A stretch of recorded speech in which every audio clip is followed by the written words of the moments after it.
Welcome everybody to both sides of the conversation. I'm John Henry, Executive Director. Today is Sunday, so you know what that means, community. I don't know.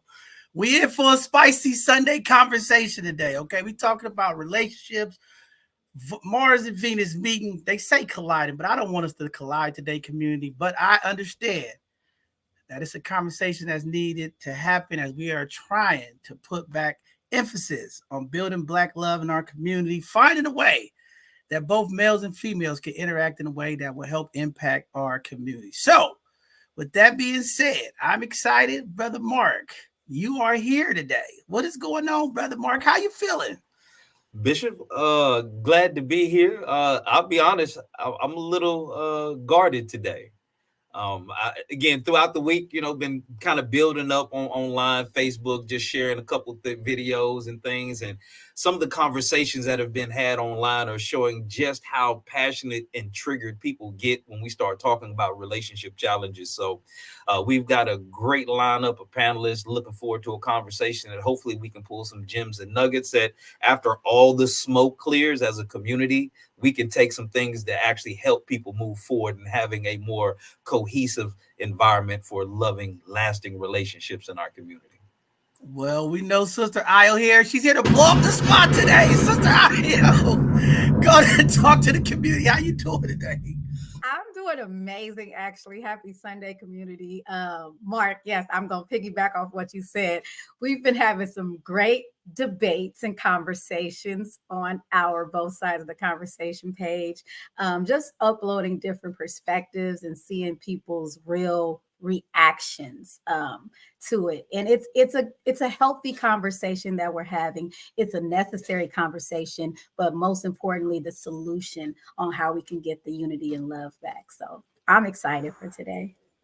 I don't know. I think I got to use my safe word. Cotton candy, cotton candy. If y'all hear me blowing up to the spot today, shots will be fired. I already know. I'm ready to get going. But, just want to say to all of our folks tuning in, maybe this is your first time tuning in. Check us out. Follow us on all social media handles at both sides of the conversation. Sign up for our newsletter. Find what's going on in the community, some of the work that we're doing outside of just our podcast. Here's a number of things that we are doing. Follow us on Twitter, Instagram, TikTok, Facebook. We all over the place. Just type up both sides of the conversation. You'll see us. If you'd like to see some of our past shows, some of the hidden gem shows, Educational Thursday or Sunday conversation that we've had previously, go to our YouTube channel, like, subscribe, check out some of the work that we're doing to impact community with these conversations. We believe here through communication, a healing process begins. We will uplift the voices of the people. Today, you will hear from the men and women of the community. When we talking about relationships, we talking about what each side wants. There's something on each side that is wanted that hopefully we can fix today. I don't know.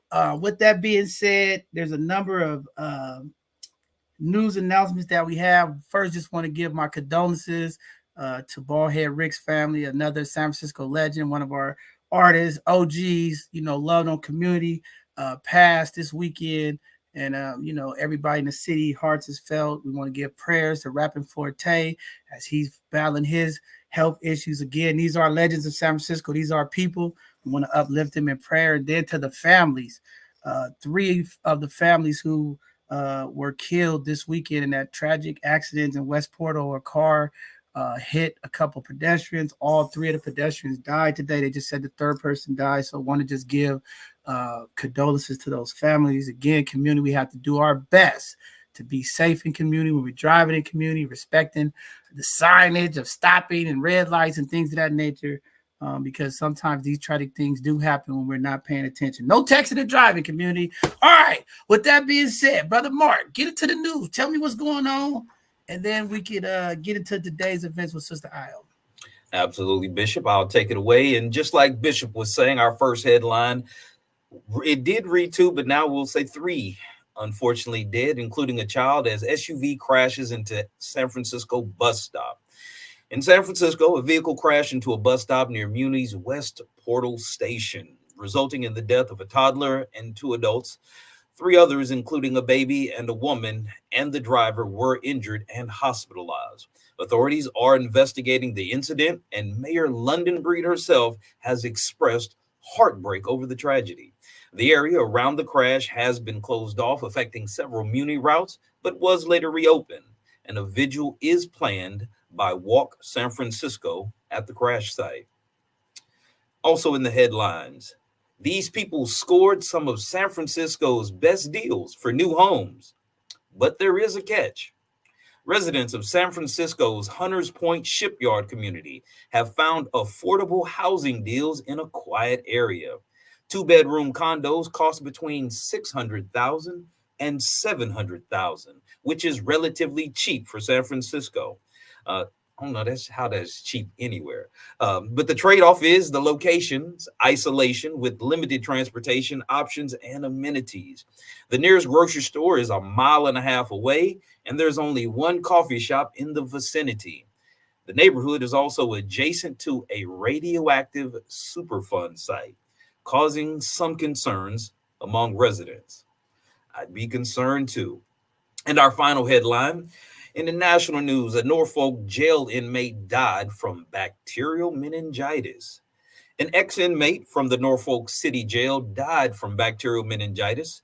The inmate had tested positive on March 8th, and the Norfolk Health Department alerted the jail on March 11th. The jail offered antibiotics to potentially exposed inmates and staff, where 33 staff and 54 inmates accepted the treatment, while 5 staff and 5 other inmates refused. No further symptoms have been reported. Bacterial meningitis is severe and life threatening, causing inflammation around the brain, but it can be prevented with the vaccine. And that'll do it for the news. Ayo, let's have something more positive. Share with the people the community events, please. All right, we'll jump right into it. Join Parents for Public Schools of San Francisco Learning Session. Topic: Teacher Retention, Monday, March 25th. Join Parents for Public Schools of San Francisco Learning Session. Topic: Social Emotional Learning, Tuesday, March 19th. Join the African American Parent Advisory Council for Camp Read a Lot, a literacy fair with kits, books, s'mores on March 21st, 5:30 p.m. to 7 p.m. at 1520 Oakdale Avenue. Dinner provided. Register at the link below. Attend a reception for Mayor London Breed on Thursday, March 28th from 6 p.m. to 8 p.m. Support the re-election of San Francisco Mayor London Breed. Visit the link below. Enroll in NAMI, San Francisco's free 8-week course advocating for the young Black child, March 7th through May 2nd on Thursday, Friday, 6 to 8 p.m. Boost parenting skills and system navigation for Black youth.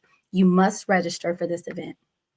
Announcing the Mr. Q 2024 College Scholarship in remembrance of a life well lived. Scholarships for high school and college students who are interested in public health or related fields. The deadline is March 31st. Participate in Spotlight on the Arts by California Lawyers for the Arts for multidisciplinary arts training, open to 14 through 17 youth in San Francisco, priority for low-income youth. Apply by April 1st. River of Life Church is accepting signups for River of Code Spring Session 2024 on Mondays and Wednesdays until April 3rd from 4:30 p.m. at River of Life Church, learning computer skills, coding, building, and engineering. Join YCD, Bridging the Gap, and Bay Area Desperados for WAGA 19, the War Against Gun Activity, 19-year anniversary on April 13th, 10 a.m. to 5 p.m. at Bayview Opera House. All ages welcome for live entertainment and food. Apply for Bayview Legacy Foundation scholarships and stipends available. Apply from March 15th through April 29th. Details at the link below. Mark your calendar for Hip Hop TV's first annual Fashion and Art Gala 2024, honoring Chantel Herden on April 27th, 6 to 9 p.m. All proceeds will benefit Chantel's children. Gain financial aid with She USA scholarships for high school grads and undergrads, selected on the basis of their financial need, academic achievement, and community involvement.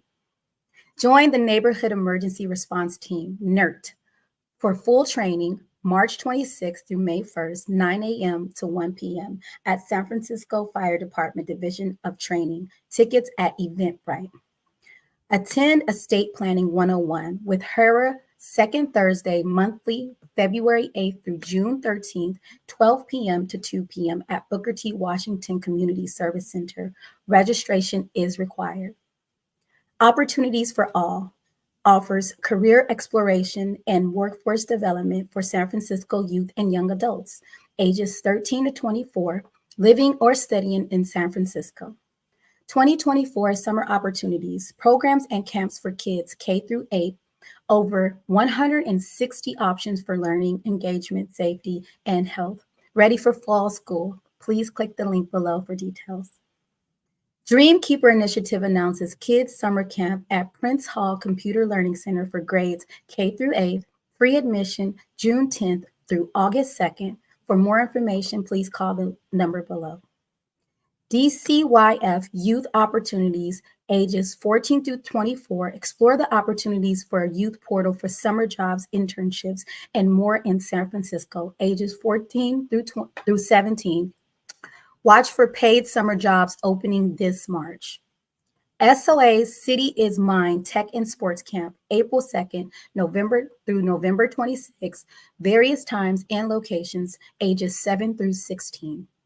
APRI is hiring a Community Innovation Lab site manager. To apply, please see the link below.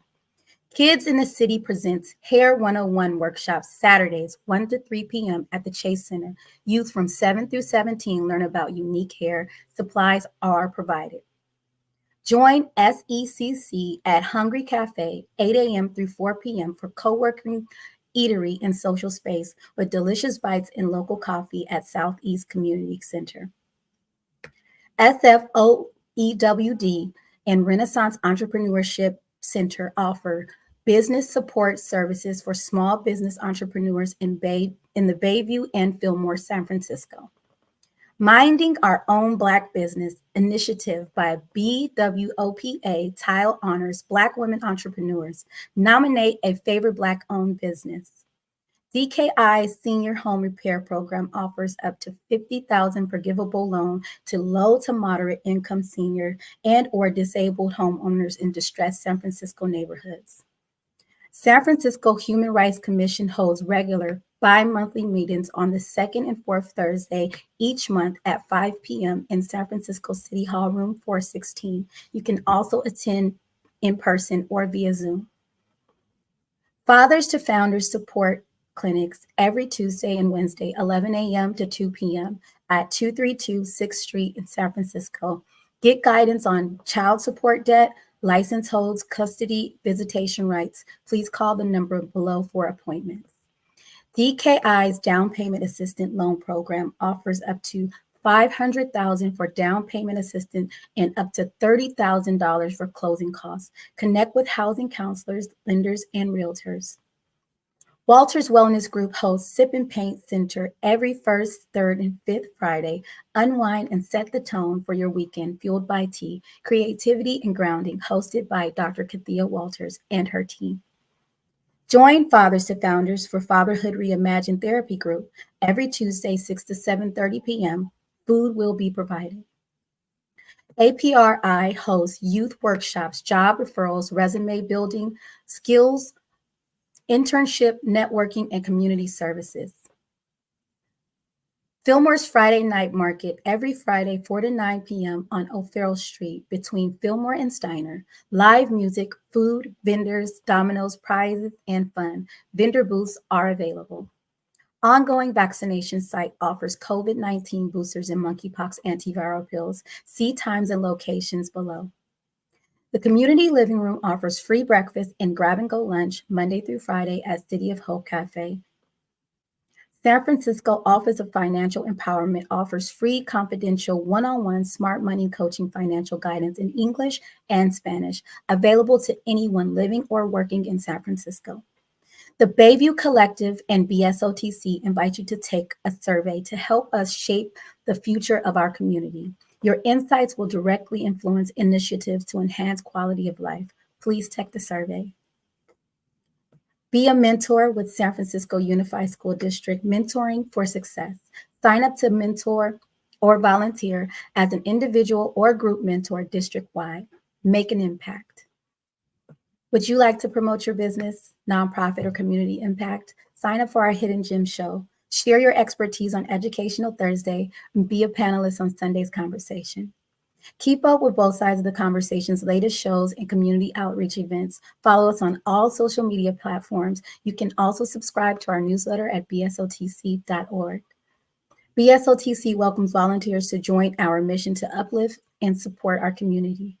Make a positive impact. Become a volunteer today. BSOTC invites your support for our podcast and community engagement. Please explore our donation links. Your generous contributions will greatly aid us in enhancing our program.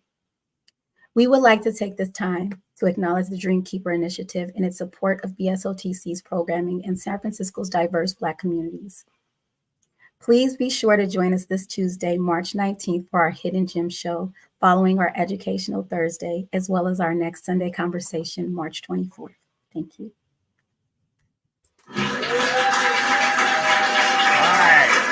All right, Mark, it's time to get these phenomenal panelists up here. Before we do that, Mark, give the community the intro, the stats, what's going on with this relationship as we find out these desires. Talk to the community. Absolutely will do, Bishop. Community, we want to welcome you to the last segment of our series, When Venus and Mars Collide. We're unraveling the mysteries of desire.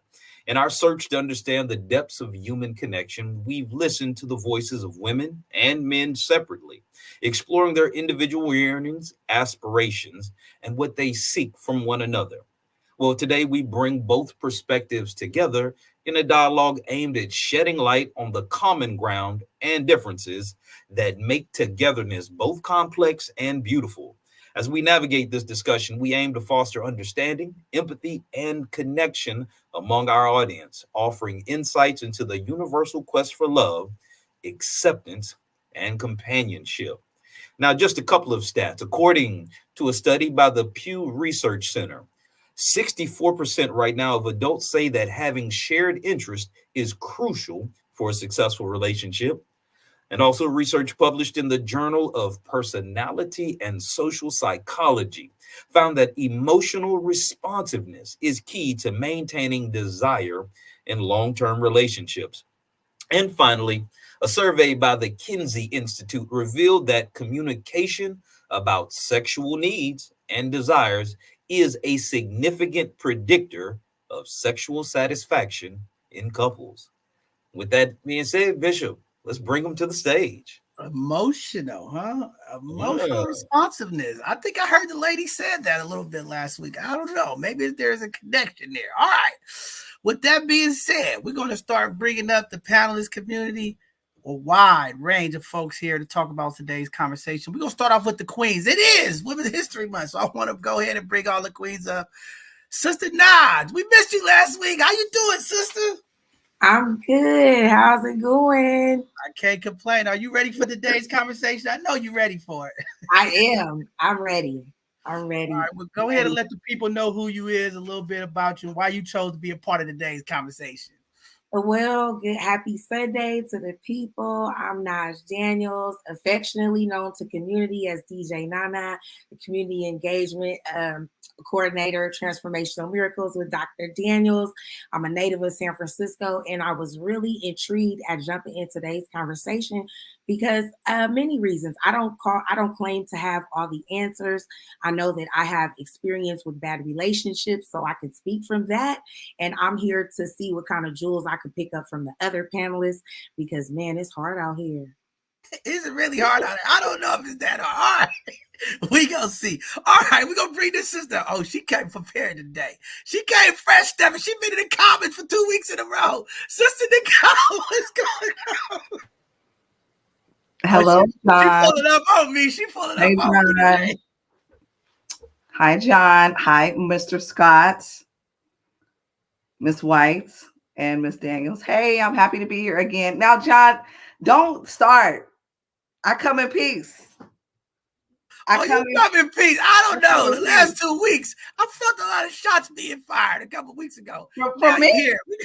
We for got me, some business to say. I'm a delicate flower. I don't. Oh, okay. She's It's delicate. all glitter. It's all glitter. Oh, I don't they know how I'm gonna firing make it shots through this show already. with you. I don't know how I'm gonna make it through this show with you today. I already know it's gonna be a problem with you, but I'm just gonna wait.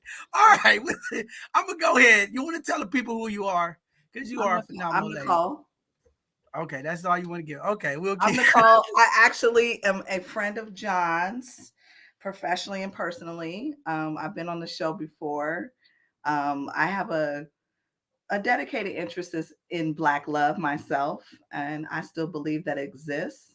I actually run my own social media platform that actually is generated to bridge this gap between the Mars and Venus, if you will, so that we not necessarily can agree with each other, but just an understanding would be nice.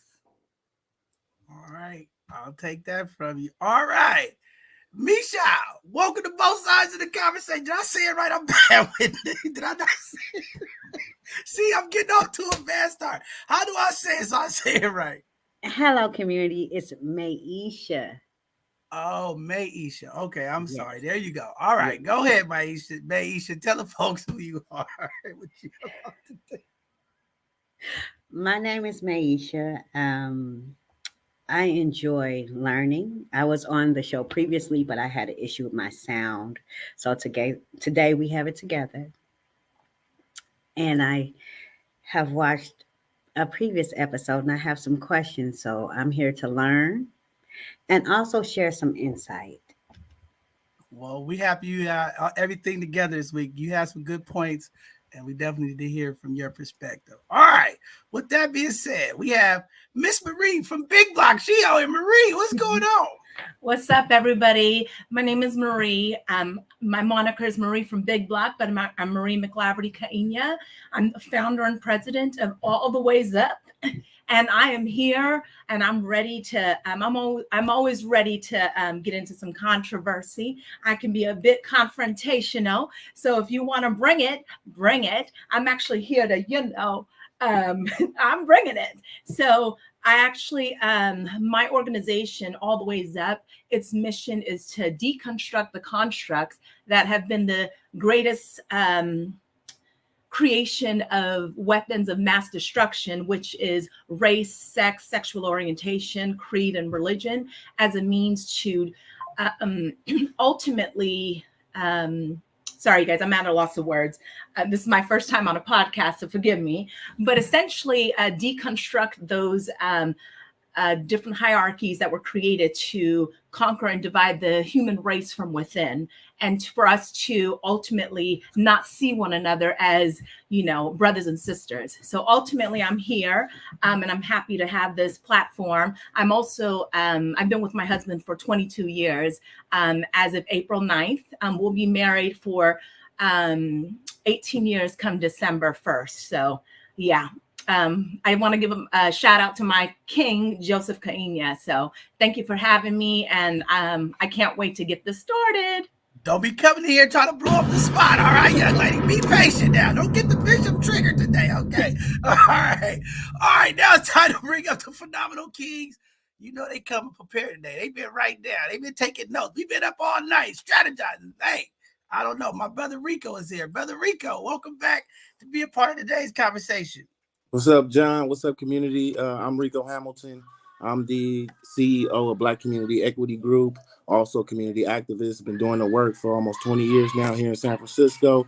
I just want to be a part of the conversation because when Venus and Mars collide, I definitely believe that we will have some good results and that people out there that's actually listening can hear the gems and we planting seeds of prosperity and love within our community. So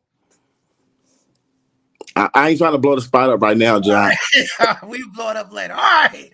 With that being said, we bring in the wisdom, the elder, the one who's always talking about how the historic factors play in today's, my brother, General Parker. Welcome back, General.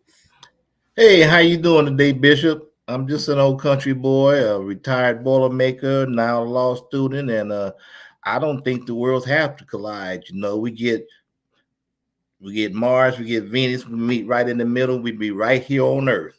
So let's just keep it down to earth, y'all. All right, there we have it. The generals here, I'm sure, to get interested real fast. With that being said, our last panelist, Brother Troy Hamilton. Welcome to both sides of the conversation, King.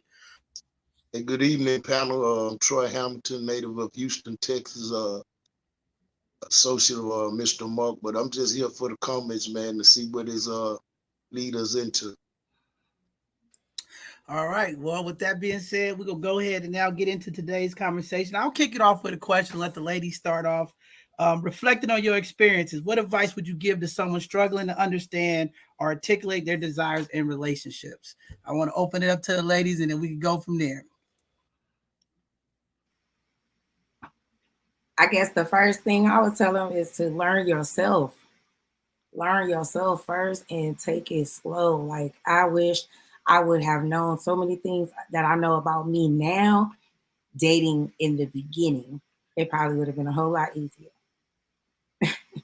So are you giving that advice to the man? Because this is for the man. You got to give him the advice. Yes, everybody should. To the man, okay, too. All right. Yes, you definitely know you and know what you want. Well, all I got to say is if you're married, clearly I know a little bit something about marriage. I've been with my husband married for 18 years. So all I got to say is if you're married, happy wife, happy life, but more importantly, I think communication is very key. And, knowing each other and also understanding that in a relationship, you may come in as one person, but you're constantly evolving. And if you allow it to, you guys can both evolve together but more importantly, being patient with each other. Lord knows I have had to learn patience throughout the years. So, but yeah, that's what I would have to say. That could be because you're doing that happy wife, happy life thing. I don't know.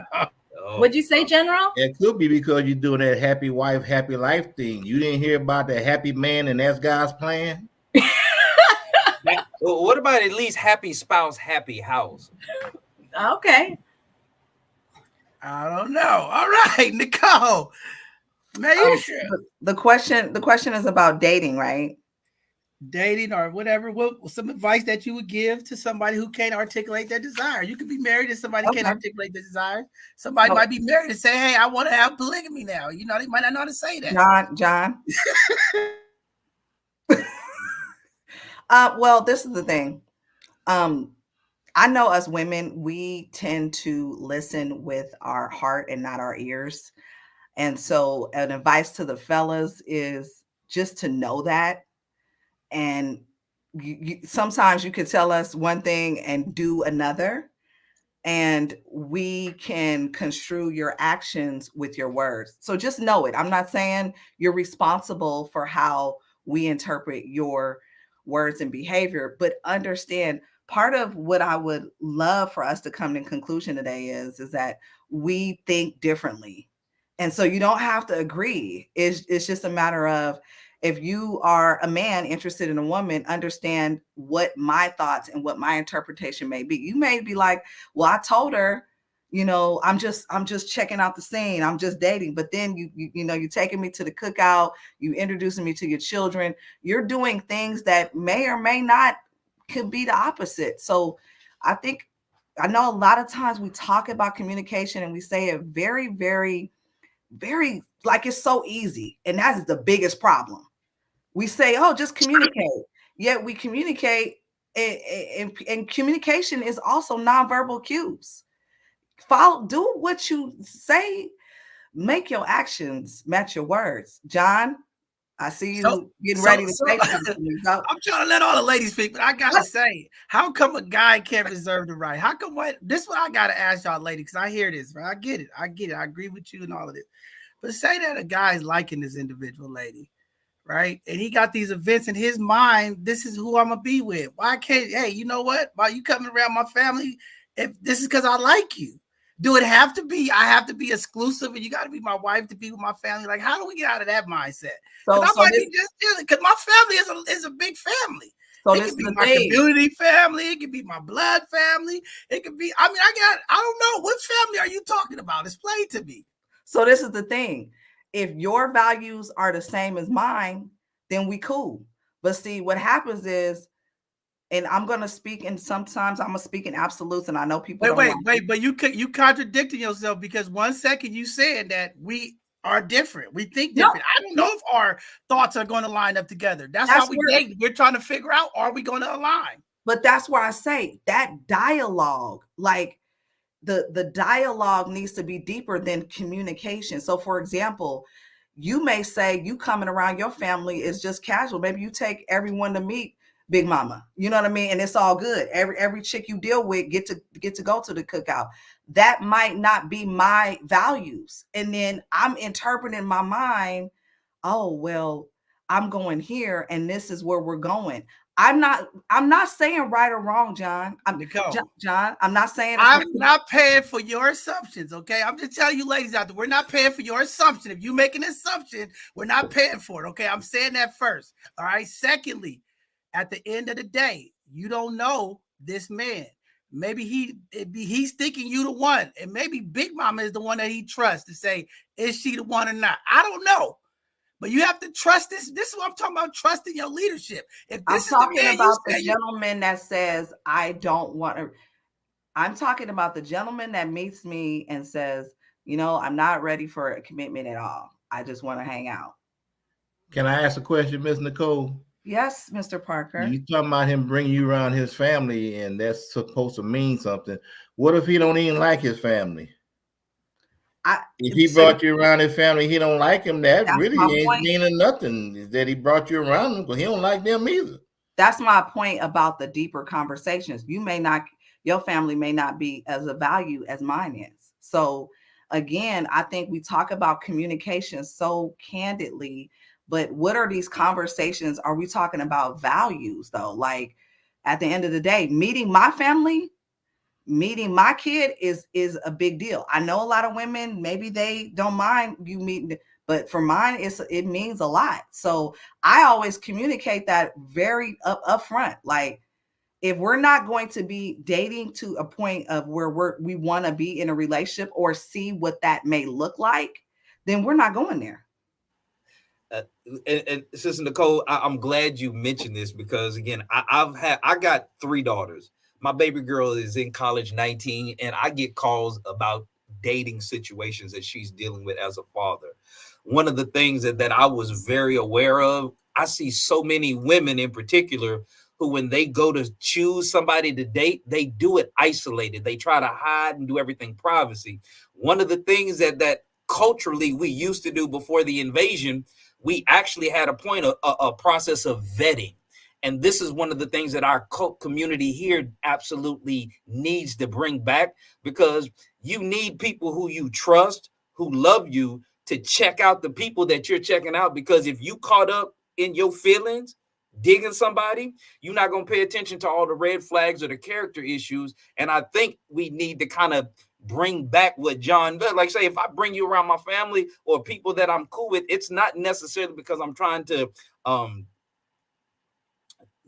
I don't want to lie to you. I'm not trying to be dishonest, but I need other people who can check you out. They may see things or know things that I don't know. So that may be part of the process that we need to talk about and consider, so we Yeah. don't do everything isolated. Because I'll be honest, ladies do have these imaginations and get caught in their feelings, and y'all done ran off the deep end with a whole scenario, and the brothers are just trying to kick it with you, and you ain't got nobody to say, hey, slow down, slow your roll, because yeah, he's a nice guy, but he told you where he's at. He ain't ready. So we might need to Also, I bring that bring back. you around my family and friends because I don't want none of them coming back telling me, "Hey, man, she smashed the homie, man." Don't you want to know that before you get too deep, though? That's what I'm saying. Again, I guess my earlier comment I'm saying specifically for the people that are not interested in a relationship. Like I get the vetting if we both are kind of like, not if we're vetting, yes, but I'm talking about the person you meet that says, you know what, I don't know what I want, I'm just hanging out. They're out there. There's gentlemen that you meet that are like flat out tell us women, I do not want a relationship, I'm just getting out of a relationship, I'm healing, I'm getting myself together. Then why would you bring this? I'm not saying They don't have to. I'm just saying it does create a little bit of a mixed message from the woman's perspective, but it is it's our responsibility, not you guys's. But I'm talking about the person that is completely like not interested in nothing. So I get what you're saying, Mark, and I believe in the vetting, and I have an experience of that, of waiting too late to meet my son with somebody that I did actually was interested in. So I get what you're saying. Nicole, I I'll gotta let blow up these somebody else shots. speak. Shots fired early. I'll You let triggered somebody me. I else told speak. you don't trigger me. You cannot do this to our community. I'll Okay? let somebody else speak. Listen, Nicole, and listen to all the women out there. No man is just coming in and ready to be vetted in no relationship. That's not why we dating. That's not our initial come to that. We're trying to get to know you first. Y'all the one that's making this assumption because we going out on the dates, all this stuff. First, we just trying to get to know you. Right. We don't know what's the intention level. We know we might like you, might be the one, but that's not why we're dating. We're not going to. The gentleman that was on here last week, he specifically said, "Let's run the tape." Oh, she won't Matt. She won't Matt back. I'm telling you, she won't Matt back. See, I'm talking about. She won't Matt. Where my boy at? Matt said. See, they don't want to hear the truth, fellas. I got 3 other guys on here. Troy, tell me, when we out here dating, this what we doing? Because y'all talking about all of this. I'm telling you, Nicole, this is the delusion. This is why women are struggling. They are very delusional when it comes to how dating works. And the minute you try to box man into your perspective of what you think it is, that's why 90% of the women fail when it comes to dating. You can't think for how a man is thinking. I keep telling y'all women, stop thinking y'all know how a man said what he said. John, where did you get your statistics from? Where did you get your statistics from, John, with regards to the 90% of women? Where are you getting that from? I'm getting the statistic from everything that's going on around me. Did you just see our intro and our stats? Did you see the divorce rate? This is happening in our community. This is why we're talking about this conversation today. I don't need numbers. I need a reality. I'm seeing what's going on out in my community. The women are suffering out here, and they all upset. They bitter. They upset because they keep thinking that all of these men think the way they think on dating, and it's just never going to work. I'm just telling y'all. And why you need numbers when you send it? It's unfolding right before you right now, Miss Marie. Well, I mean, we sitting here and we're telling Miss Nicole we don't think like that. You put more into us, bring you around our family than we put into it. That don't mean nothing to us. I'm just saying, if you want to drop statistics, you better be able to, back it up where you getting your statistics from. Don't be dropping 90% of women this, and that, brother. You know what I'm saying? Hey, now you need to be careful because we know you married. I get your husband on you. Oh, let me tell you something. I know who to tell on you. All right, hold on. We got Brother Matt in the studio. I'm gonna have to remove one person so I can let Brother Matt come. Somebody got to go backstage for 1 second. Go ahead, take me backstage, man. Hold on. I don't know why I'm doing this on my show today. I don't know what's going on. Brother Matt, welcome backstage. I know you came to blow up the spot. Brother Matt. Here we got a gentleman that knows what he wants and is verbal about it. Come on, Brother Matt. Tell us what you said last week. Y'all doing? This is hilarious. I don't know what I came in on, but I'm glad to be here. I'm stepping away from a little gathering real quick. What did I say last week? I'm just in a place right now where I know that I don't need to be responsible for anybody else's emotional, physical, mental well-being and all outside of ministry, right? And I think in a lot of times we can be in a space where that makes us look really good and attractive, and the same applies. If you see something well enough, you're not ready to whatever, leave it alone. And I think it applies for us. Just because we might look good, we might have a catch, or we might look like it's somebody you want to get with, we may not be ready to do that. And a lot of times it can feel like, oh yeah, that's something we want. That's just not the space that we might be in. So honoring that, but also I think some other stuff I said was about dating. Dating, I don't like the term dating, but I think there's an opportunity to kind of engage and share in space and experience and kind of just let things be. There was something said about giving too much too fast or sharing a lot of things, and how do you measure that? And I was saying how, well, you might feel all these ways. You might feel connected to somebody on a first date, a second date, whatever, but that doesn't necessarily mean you're going to sleep with them. Even though you might be feeling like, you know what, I trust this person, I feel safe, had a good time. That's still not a layer or a level you're going to release at that time, right? So you can share an experience. And I was actually walking this week, and I thought of something. I was like, I don't think I'm used to kind of just, I guess, existing in a space where I can give without the need to receive. Like I don't want anything. I don't have to have anything to give, right? Or to share. And I think a lot of people come in thinking that when people are kind, that they're expecting something. I'll share this, and then I'll listen and try to chime in, because I missed so much of the conversation. I feel like I might be off, I might be on, I don't know. But a friend of mine was walking down the street, and saw this lady or whatever. She was walking, black woman. She was walking, and it started raining. So she was going up the thing. He saw her, took his jacket off, and gave it to her so she could cover her head as she got to the building that she was at. Walked with her to the building, got her inside, grabbed his coat, left out. The person said, "Well, excuse me, what's going on?" Said, "What do you mean, what's going on?" He said, "You don't want my number? You ain't gonna ask my name? You're not going nothing?" And he was like, "Nah." I was just making sure, like, black woman have her hair messed up. It started raining, and she thought he want that $2,000 sew in to get messed up. Okay, that's why he knew. So like me and a friend of mine, we talked about it, and we put on Facebook at the same time to get some feedback about how do you treat a queen.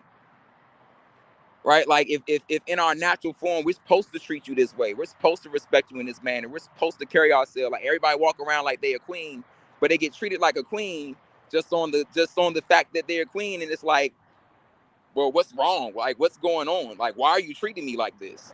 You're not trying to get something from me. You're not trying to do something. Like, and that happens too. Like a lot of times women get attracted to, and the guy is just not attracted back, or just doesn't want to bite that. And it's just like the problem's on him. So I feel like that's the space I'm in my life right now. God bless you all. Thank you for the time. Hey Matt, before you go, because I want to make sure I heard it right.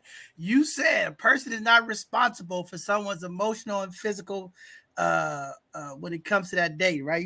We're not responsible for their emotional thought process. Say that again so I can make sure I understand it right. I actually said I am not in a place where I desire to be, where I feel like I should be in. I should be responsible for someone else's emotional, physical, and spiritual well-being. I know that in a relationship, that is part of the, not even, I don't even like the word compromise, right? It's part of your responsibility and commitment to be aware and to be in touch and to be in tune, be present to the physical, spiritual, and mental needs of your partner if you've agreed to be in that space. That's a huge responsibility, because that's where the sacrifices, that's where your effort, that's where the progress, that's where the passion is rooted in, right? What am I committing to? And part of that is what comes with the commitment. You get a job, you got to get up at a certain time, you got to be there on time, you got to do these things, you got to go on vacation. Sometimes you got one that has leisure, sometimes you want that doesn't have it. But if you want this money, this is what you have to do. So if you want the benefits that come with the relationship, you got to be willing to whatever. And I'm not giving what I also don't expect, right? Like if I'm giving, then not like, oh, you need to give it to me, but I need to recognize if I'm not receiving, and rather than victimize or punish them, I need to recognize that this is not a space where I'm being receptive, or I'm not being respected, or, my needs aren't being attended to. And we need to talk about that, or I need to step away. Doesn't mean I hate you. Doesn't mean you hate me less, or you're not doing something. It's just something I need to recognize. Can I say something? I'll take that. Go ahead, brother. Go ahead, Queen. All right. Well, first of all, I want to acknowledge that we are all kings and queens, right? And with that being said, I think it's a two-way street. We all have to respect one another, and just acknowledge that we all hold space, and we all are valuable, and we all matter, whether you're a man or a woman, and we should treat each other as such. I think if we come from that space and we acknowledge that we're all kings and queens, and we are working from that place, then we won't have it wouldn't be hard out here in these streets to find a king or a queen. You know what I'm saying? And more importantly, I think just respecting one another. And also, here's the deal. We talk about vetting. Oh, you taking your boo to meet, Big Mama or whoever. Y'all need to be having a discussion and giving full disclosure on what your intentions are. If you can disclose that, what your intentions are, it takes away all the rigmarole. You know what I'm saying? I'm just that kind of person. I'm very direct. Some people may take it as a form of arrogance, but it's actually coming from a place of humility. I'm very curious about my world. I'm very inquisitive, and I will ask the questions that people think but would never dare to ask. And I think if we are working from that space, there would be a whole lot more peace and harmony between the sexes. You know what I'm saying? It's all about respect. So Marie, yeah. I want to take a second here because I want to role play. I want the community to see how this is going to look, because you said, we have to be open and honest when we vetting, right? So me and you, we're hanging out. We're going out on dates. We've hung out a few times. I got a family function. We together. I said, hey, Marie, come with me to this family function. I want you to meet grandma. Uh-huh. All right. I come in there, I'm telling grandma, hey, this is my friend. I really like her. We've been hanging out. She might be the one, grandma. I want to introduce you to her, and you tell me what you think. Well, I'll tell you, I know you said let's role play, but here's the deal. When I met my husband, within like a month or so, this brother wanted to introduce me to his mother and his sister. And I'm like, less than a month. I'm like, you tripping. You know what I mean? Like, I just met you.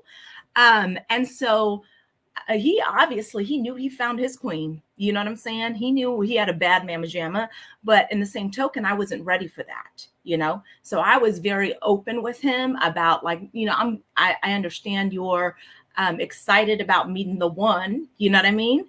And that he met his queen, but I wasn't ready. You know what I mean? And also a little background about myself. My mother was a single parent. I'm Samoan and also Irish, Scottish, Welsh, and English. But here's the deal. My mother was, if you know anything about Samoans, they rule with an iron fist. So when I was meeting my husband's my first and my everything, if you know what I mean. So I used to meet this brother up in the Albertsons parking lot. Like, you ain't coming to my house. You know what I mean? I'm going to have to vet you myself before you get to meet my family. So I think he and I were coming from a different space, He comes from privilege. I come from nothing. I come from the slums. I come from big block. And my mother's, her perception and view of the world was very different from what his mother viewed the world as. And so all I'm saying is that, for me, I mean, I've always been very direct with him and let him know what it is. He wasn't that, if you would. But I think it all depends on your culture, the subcultures and so forth that you adhere to and what have you, and really knowing who you are, what you want. At a very young age, I knew what I wanted. I knew I didn't want a deadbeat. I knew my value and my worth. And I think it's important for kings and queens to know what their worth is. Once you know your value and your worth, and you're out there in the dating world, it just makes it that much more easier for you to kind of, weed out the ones that are not worthy of you. You see what I'm saying? If you know your worth and your value, then you will move in this world accordingly. So you put that whoop appeal on them in less than 30 days. I'm about to blow up the spot right there, Marie. Community. Now, this is what's being displayed. I was trying to role play with you and you went left. This is what men deal with when we talk to our ladies. I'm a little bossy. Anything I said 2 weeks ago about getting to the point. Stand on. This is about cooperation and understanding. This is what we deal with as men. I'm just saying, brother Troy, you ain't saying nothing all day. Go ahead, jump in here. I mean, I've been trying to say something, but I want to comment on something Marie said about people knowing their value. So you just said that you come from the slums, you come from nothing. So how do a person come from that and put a value on that? Who helped me with that is the ultimate warrior, who's my mother, Linda Doe. She's a beast, right? But she taught me how to value who I was. She taught me how to not only be a woman, but also be a man, because she was a single parent. You understand what I'm saying? It's not what she said, but it's how she moved in this world. You see what I'm saying? I was blessed to have her as my mother. I mean, she's a little bit crazy, and I got that in me too. But this is the thing, because somebody else tell you something, that don't make it true. You mean like, did she tell me my value? But I asked you, if someone comes from nothing, how do you put a value on yourself? If you come But from you say nothing, your mother taught you these things. she did. Mm-hmm. Okay. So that's what I'm saying. Everything taught to us isn't true. Well, see, value comes from within. I don't need nobody to tell me or teach me my value. Well, see, you're blessed in that. I know what my value is from within me. But see, you're a grown man saying that. But when you're a child, I'm gonna be honest with you, sweetheart. Yeah, go ahead. I've been taking care of myself since I was 16 years old. I knew my value at 16 years old. Well, you're blessed. You're blessed. Not a lot of people in this world know that. So obviously, and I agree with you. Yeah. So, what I'm saying is as children, it is important and essential for one to have your parents, and if not a parent, your caretakers. Because, like I said, I come from the slums. You know, a lot of times the people that are taking care of their children are the grandmas, the aunties. You know, if the mom is not there or the daddy's not there, right? Right. And it is essential for those people to really. It's all about planting the seed. Watering it, cultivating, and harvesting it. Regardless of what your socioeconomic background is, all children need the same ingredients and the recipe to success. And when you can ultimately have a child, right? I didn't always know my worth, right? These were lessons that my mother taught me throughout. I mean, I've been a victim of sexual abuse, mental, verbal, emotional, all kinds of abuse. And so has my mother. You understand? But it was and how she was able to care for herself, how she woke up every day up in that hood. I come from Harbor Road, big block. Yes. And I look like this and everybody saw me in black. So it was a very harsh existence for me. You understand? So do you think you've healed from a lot of your trauma? Brother man, I'm you have just in a few minutes of me just listening to you. I have healed. I'll tell you this much. My mother taught me how to be a warrior. So I've been warring through life. I'm also, I'm a trailblazer of such. But what you war against? Yourself? What's that? Who are you at war with?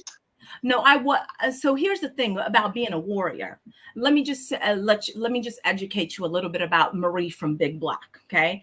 So my mother is one of 12. I'm one of 45 to 50 first cousins. Out of the first 8, I'm the first one to graduate high school. Yes, your finest Marie from Big Block. I'm the first one to go to community college. I got 2 AA degrees, general curriculum and social sciences. I'm the first one to go to a university, baby. And I got my bachelor's in sociology. So I have been, when I say a warrior, my mother is a warrior. We say Akoa in Samoan, you understand?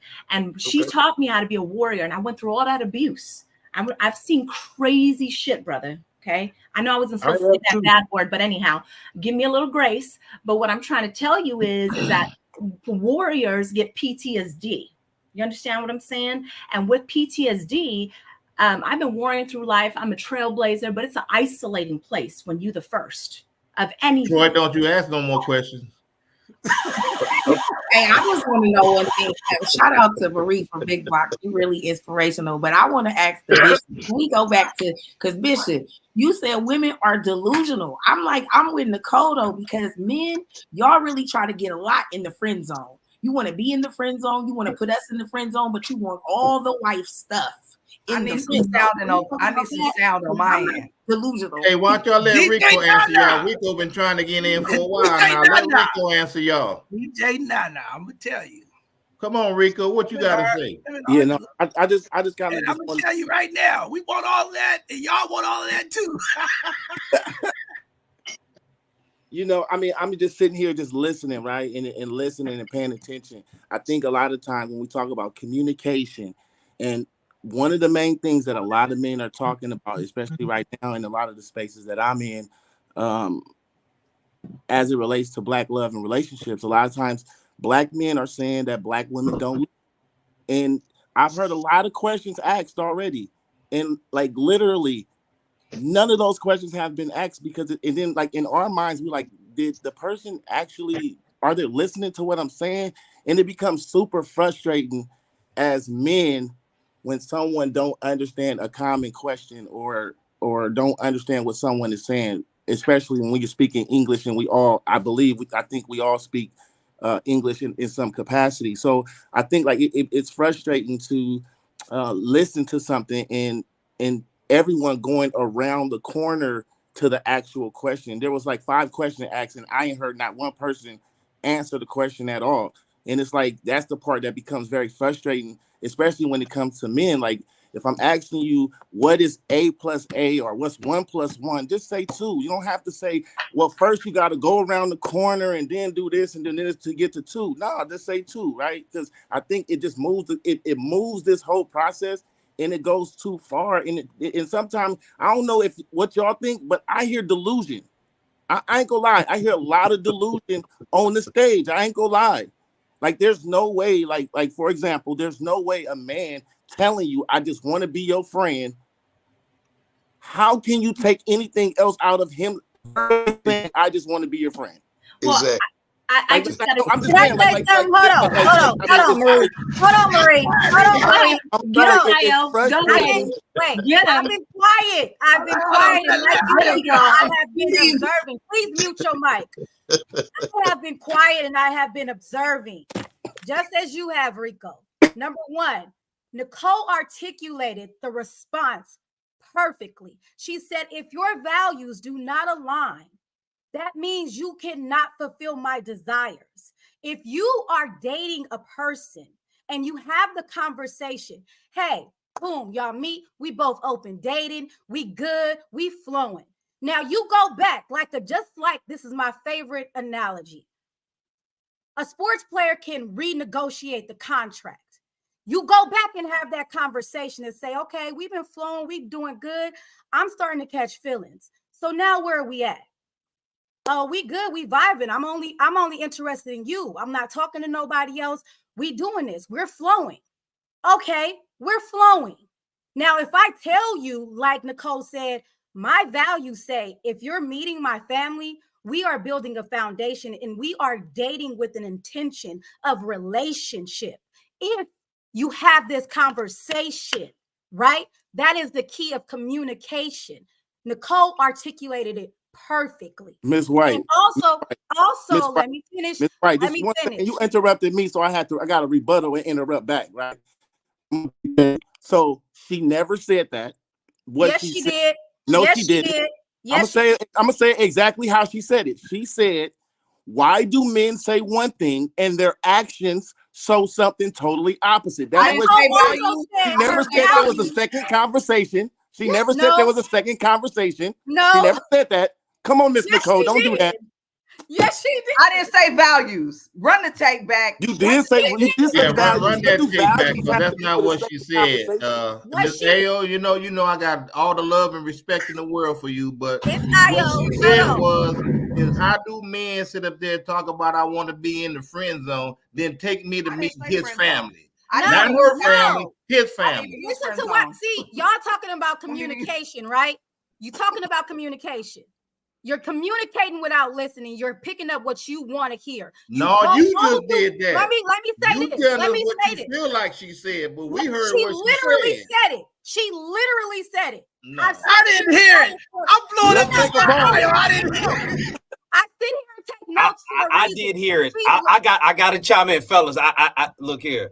She did mention the difference in value systems later on in her comment. And she was the first thing she said was, you taking me to see Big Mama, for me, it means that we're going to a different trajectory because my values say that means we are starting to date on a different level. That's what she said. If your values do not align, then that means that's the concept. I'm blowing up the spot on you. You're taking it wrong again. That's the problem right there. That's what women he said, we gonna role play this. You tell me we friends, and then you take me to meet your family. Let's go. That's sending mixed signals to me. Just like Matt said, and I think that's the only reason she came on the show today. She really wanted to get the hook up with Matt. She really wanted to be hooked up with Matt. That's why she came on the show today. No, I don't. Okay. No, I don't. What Matt said was, I am not responsible for your mental and emotional well-being. If I tell you that I'm taking you over to the Big Mama house and I done already told you we just friends, if you take in and read more into that, that's on you. That's And not I on said me. that. And I agree. I said Shots that. fired. Shots fired. Okay. I said that. I said that is not on the onus of the gentleman. And again, I didn't use two words that you mentioned. I never said anything about a friend zone. I never used that terminology in none of my statements. And I know we've talked a lot. There has been a lot of conversation. So to say what I said verbatim is going to be challenging. However, I did mention value. I did mention values. Why you so much? Why Take you you to so Big much? Mama house and I done already Miss told you I Nicole, don't we know want you a set relationship. values. We Like about to literally, role What play, zone do you Nicole. think you in? Nicole, we about to role play. I want What to see how zone do this you is think going. you in if Nicole, I take we you to gonna Big role Mama play house this and one I out, already y'all. told you I think we that need some we ain't role in no play. Let's role play relationship? this one out. Hey, Nicole, how you doing, love? You know, Hey, we've been talking on John. the phone for a while. We've been going out and stuff. I want to go out and hang out. Let's go out to have dinner. How you like that? Absolutely. That's good. I would love it. Okay. Now, you know, we gonna keep going out. We gonna pass it up a little bit. A couple weeks go by. You know, you say, hey, you know, John, we went out. Uh, we had a couple good dates. You know, how do you feel about where we at? We checking in. I'm checking in with you. All right. Hey, you know, everything is good. I like you. You know, you got a lot of great attributes that you bring to this connection that we have. I love your energy. You vibrant. You know, but I just want to continue to get to know you and hang out and get to know you. Okay. So that means that we're dating. Okay. So we go out one night, couple weeks to pass. Now we about 60 days in this. We've been going out, hanging it. Now we become intimate. Do we? Ooh, I'm just saying. I'm just saying we had a good night and it happened. I'm just saying we intimate now, right? So you come back and reserve the right. Oh, I need, you know, we've been hanging out for 60 days. We become intimate. You know, things is going good. Where we at? You know, I'm still trying to figure everything out where we at, but things is good. Okay, I gotta go meet my grandma in them days, a little family function. You with me? What you doing? Oh, I'm coming with you. Hey, grandma, I want you to meet Nicole. You know, this girl right here, she nice. She got good vibrations. You know, I'm liking her. I don't know. She might be the one, grandma. Won't you go ahead and meet Nicole? Now you meet grandma. Where you feeling? Where you at now? We leave. Where you feeling now? Oh, I met grandma. I'm the one. Where you at with this? Because I heard Io say to use the value system. So where you at, Nicole? So I'm gonna back up because if we're dating and spending all this time together for X amount of days, we should, especially with you, John, because you're a very articulate and upfront individual. You were going to tell me your intentions from the beginning. You're going to tell me, you know what? I like you. I think, you know, I might could see something, this and that. You're going to articulate that to me. What the conversation we're talking about is when that conversation doesn't happen. And it's not your fault. It's not my fault. It's our fault. That's all I'm saying. I'm saying that if we're spending, you asked me before we even went out a couple times, we probably kind of know whether or not we're going to take something to an exclusivity stage. How do we know that? I went through the step. I told you that I like you. If you just want to be friends, then Nicole, we're not going to. If we're just casual, I just walked you through the scenario. We just went through. You walked me through 60 days worth of friendship. Okay, we just walked through it, and I told you I like you. I think you cool. I'm still getting to know you. I'm still trying to put together. I don't know if you psycho yet. Okay, we haven't had intimacy yet. I got to bring out all the emotions. And thought we did. I thought we got intimate. Oh, well, you took me back, so I haven't got there yet. Okay, so now we back at the intimacy. So now we intimate. We done exchanged. Now you got emotional feelings. Now all these things that I didn't see starting to come out. Now you're a little bit more clingy. You're a little bit more possessive. You're a little bit more controlling. You're making a lot. See what I'm saying? So now I'm saying probably I like Nicole, but she's a little aggressive. Sometimes she's a little dominant. She's in her masculine energy. She's a little combative. You know what? She's a little bit too emotional when she's talking to me about things. Now I'm an object to her. She's telling me I'm her property. Where you at? You called it 3 or 4 times. Why you didn't answer the phone call? Now I'm saying, hold on. I think I need to step back a little bit because Nicole is like, you know, she's a little too much now. This intimacy thing can brought out some things I wasn't expecting. So let me sit back and see where we're going with this. In the meantime, now Mary Sue and somebody called me. I reserved the right because I had that conversation with you. Yes, you do. Absolutely. Right. All right. Absolutely. Now Mary Sue is calling me. What's going on with you? You know, I've been hanging out with this girl Nicole. We've been having a good time, and you know, right now we having a little distance, you know. Why you even telling Mary Sue about me? Why you even telling Mary Sue about me? We're role playing, Nico. I'm not saying this. We're just role. You see this? See, this is why I'm hesitant. You get into your masculine energy. This is why I'm hesitant. You know what I'm saying? This is why. You're not hesitant, John. Okay, all right. All right, I'm gonna leave it alone. I was trying to pull something out of this, but I'm waiting. Maisha, go ahead. Hold on. Maisha been waiting patiently. Go ahead, Maisha. Hold on 1 second. Okay, I've sat back and I've listened. Nicole and AO said it perfectly. John, I see where you're going. Here's something we both need to understand as men and women. When we become intimate, we both open up another door. Whether you're a man or a woman, that woman can decide, you know what, we're really cool. I like hanging out with this person. He likes hanging out with me. However, we became intimate. That was okay for me. It's not something I would like to do or makes me feel as if I need to take it out of the friendship. And I'm going to use that loosely, the friendship level, because we've been going back and forth. We communicate. Now he's going in a way I'm not comfortable with. We as men and women need to understand that, because as she said before, it is not about how one person does it. It's a us issue. That's what I think we're missing. We don't look at the us issue. We always, both sides want to point the finger. So it's a us issue. I don't agree that you should tell somebody else, like you said in your dialogue, Mary Sue shouldn't know about Betty over here, because that's when it gets a little messy, right? Hold on, Maisha. I gotta pause. I gotta push you back right there. Yes. Women have to stop saying that. If a man is articulating that he's having this conversation with this person, you women want to know that, because y'all always come back most times. Oh, all you had to do is just tell me. You know, you didn't tell me because it might be somebody in your circle. It might be somebody that's, you know, in that 6 points of contact. I don't know. But I'm letting you know so that you know, so it's no awkwardness. But now you don't want me to tell you. I need to know and understand. No, so here, see, John, you just did something a little different there that I want to speak to really quickly, okay? If you're dating, you say, I spoke to someone else because we're openly dating, right? We've had that conversation in your scenario. We're openly dating. Nobody is glued to anybody. We crossed the line. One of us may feel it. One of us may not. If we're openly dating, I may have heard you speak about certain people in the community that you work with or you hang out with, and you may have heard the same from me. The only reason for me, and I can't speak for anyone else, why would I care who else you're talking to unless we have taken it past intimacy, unless we have taken it to the step where we're no longer just friends? Our understanding from you being very articulate and direct was we're openly dating. So why should I be concerned about who you're talking to? And why should they be concerned with me if we're openly dating? So That's just my question. Can I ask you this? Yes. Yes. So you just said you're not holding nothing or asking any questions until you cross intimacy, right? Mm-hmm. Are you sticking to that point? I just want to hear you. That's your point. Yes, that is my perspective. Now there's a conversation that needs to be had about who we date and all of that.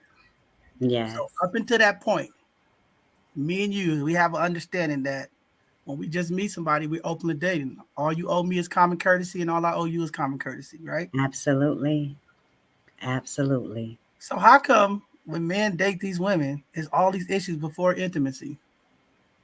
If you said we're open until then, right? A man can be serial date. We know most time women say they can't be serial daters. Most men are serial daters, right?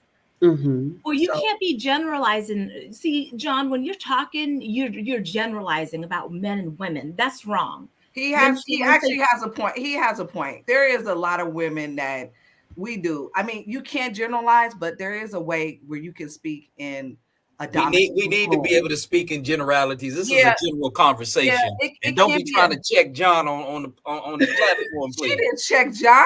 It's okay. Let her go. She got. I have not. Look, when I check John, everybody on this platform will know that I have checked John. Okay, let's get that. You know. Wait a second. Shots fired. Shots fired. There's no talking back to the bishop. Hold on. This is my platform. alarm. Sound the alarm. Sound the alarm. Somebody call the You police. invited me, and when you sent me that invitation, that means that I could speak how I feel. So let me just tell you something. No, you have it right. This is both sides of the conversation. Yes, and you will hear my narrative. So let me just say, first of all, the famous Miss Maya Angelou said, when someone shows you who they are, believe them. So all I'm trying to say is when a brother or a sister shows you who they are, believe them. And here's the thing for the sisters. When a man shows you who they are, don't try to change them. Don't try to be all up in here like trying to be Captain Saberho. You know what I'm saying? Like, let the brother be who he want to be. You can't change him. I want us to be Captain Saberho. Sorry for saying that, but hold up. I'm not done. And like Iyanla Van Zant said, teach people how you want to be treated. I'm sorry if I can't.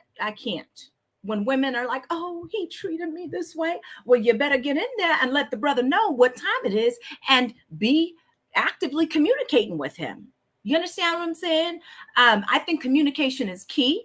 You know, if we do this stuff that I'm trying to tell y'all, I've been in a relationship for 22 years. Okay. I know a little bit of something about, so my husband is my king, but he also knows I'm the queen. So here, let me tell you guys, it starts off when you're little. My son, my daughter's 16. You think I got a mouthpiece? Oh, I'm refined. You understand what I'm saying? She's a beast. Okay. But she told me my son was calling girls bitches and hoes.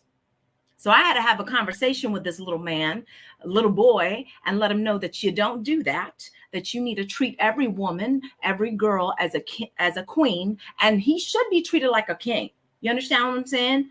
And if a girl want to get hyphy and get out of pocket, that's where his sister and me come into the picture and let him know a little something. So I think like all this, mishap and, about like intimacy and yada, yada, this and that, if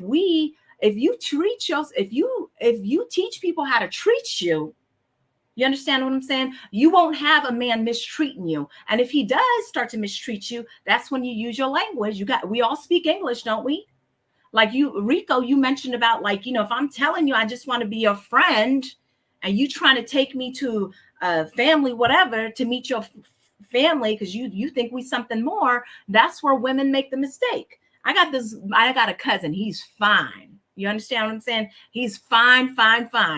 And he be telling these chicks like, I'm not trying to be with you like that.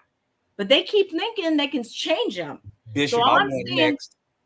All I'm saying, go ahead, brother Mark. I gotta say this, Marie. Yeah, please go ahead. So do you agree that there's more men that don't tell women that they just want to be friends, or do you believe it's more men that don't tell women that they want to be friends? What do you think? To be quite honest with you, I can't just speak I about. I just need okay, I'm going to get to it. Give me a minute. I just need a direct answer from you. Do you believe there's more men that are more often not telling women that they want to be friends, they don't want to be in a relationship, or do you believe there's more men that don't say anything at all about it? I just need to know your perspective. Well, to be quite honest with you, I think it's 50-50 because some people. I need to know from you. Is there more men that you think are not telling women that they want to be friends or in a relationship, or do you believe it's more men not saying anything at all? I think more men are not saying anything at all because they're trying to see what can I get out of this. You see what I'm saying? But then also too, like to be quite honest with you, I've only been with my husband. I had like a little boyfriend in high school, but the truth of the matter is, I think that, here's the deal. I think men and women are the same out there I just hear from my friends, you know what I'm saying? What it's like out there in the dating world. And it's hard out in them streets. You know what I'm saying? But, with social media and all these different apps, eHarmony, everybody just want to have sex. They just want to hook up.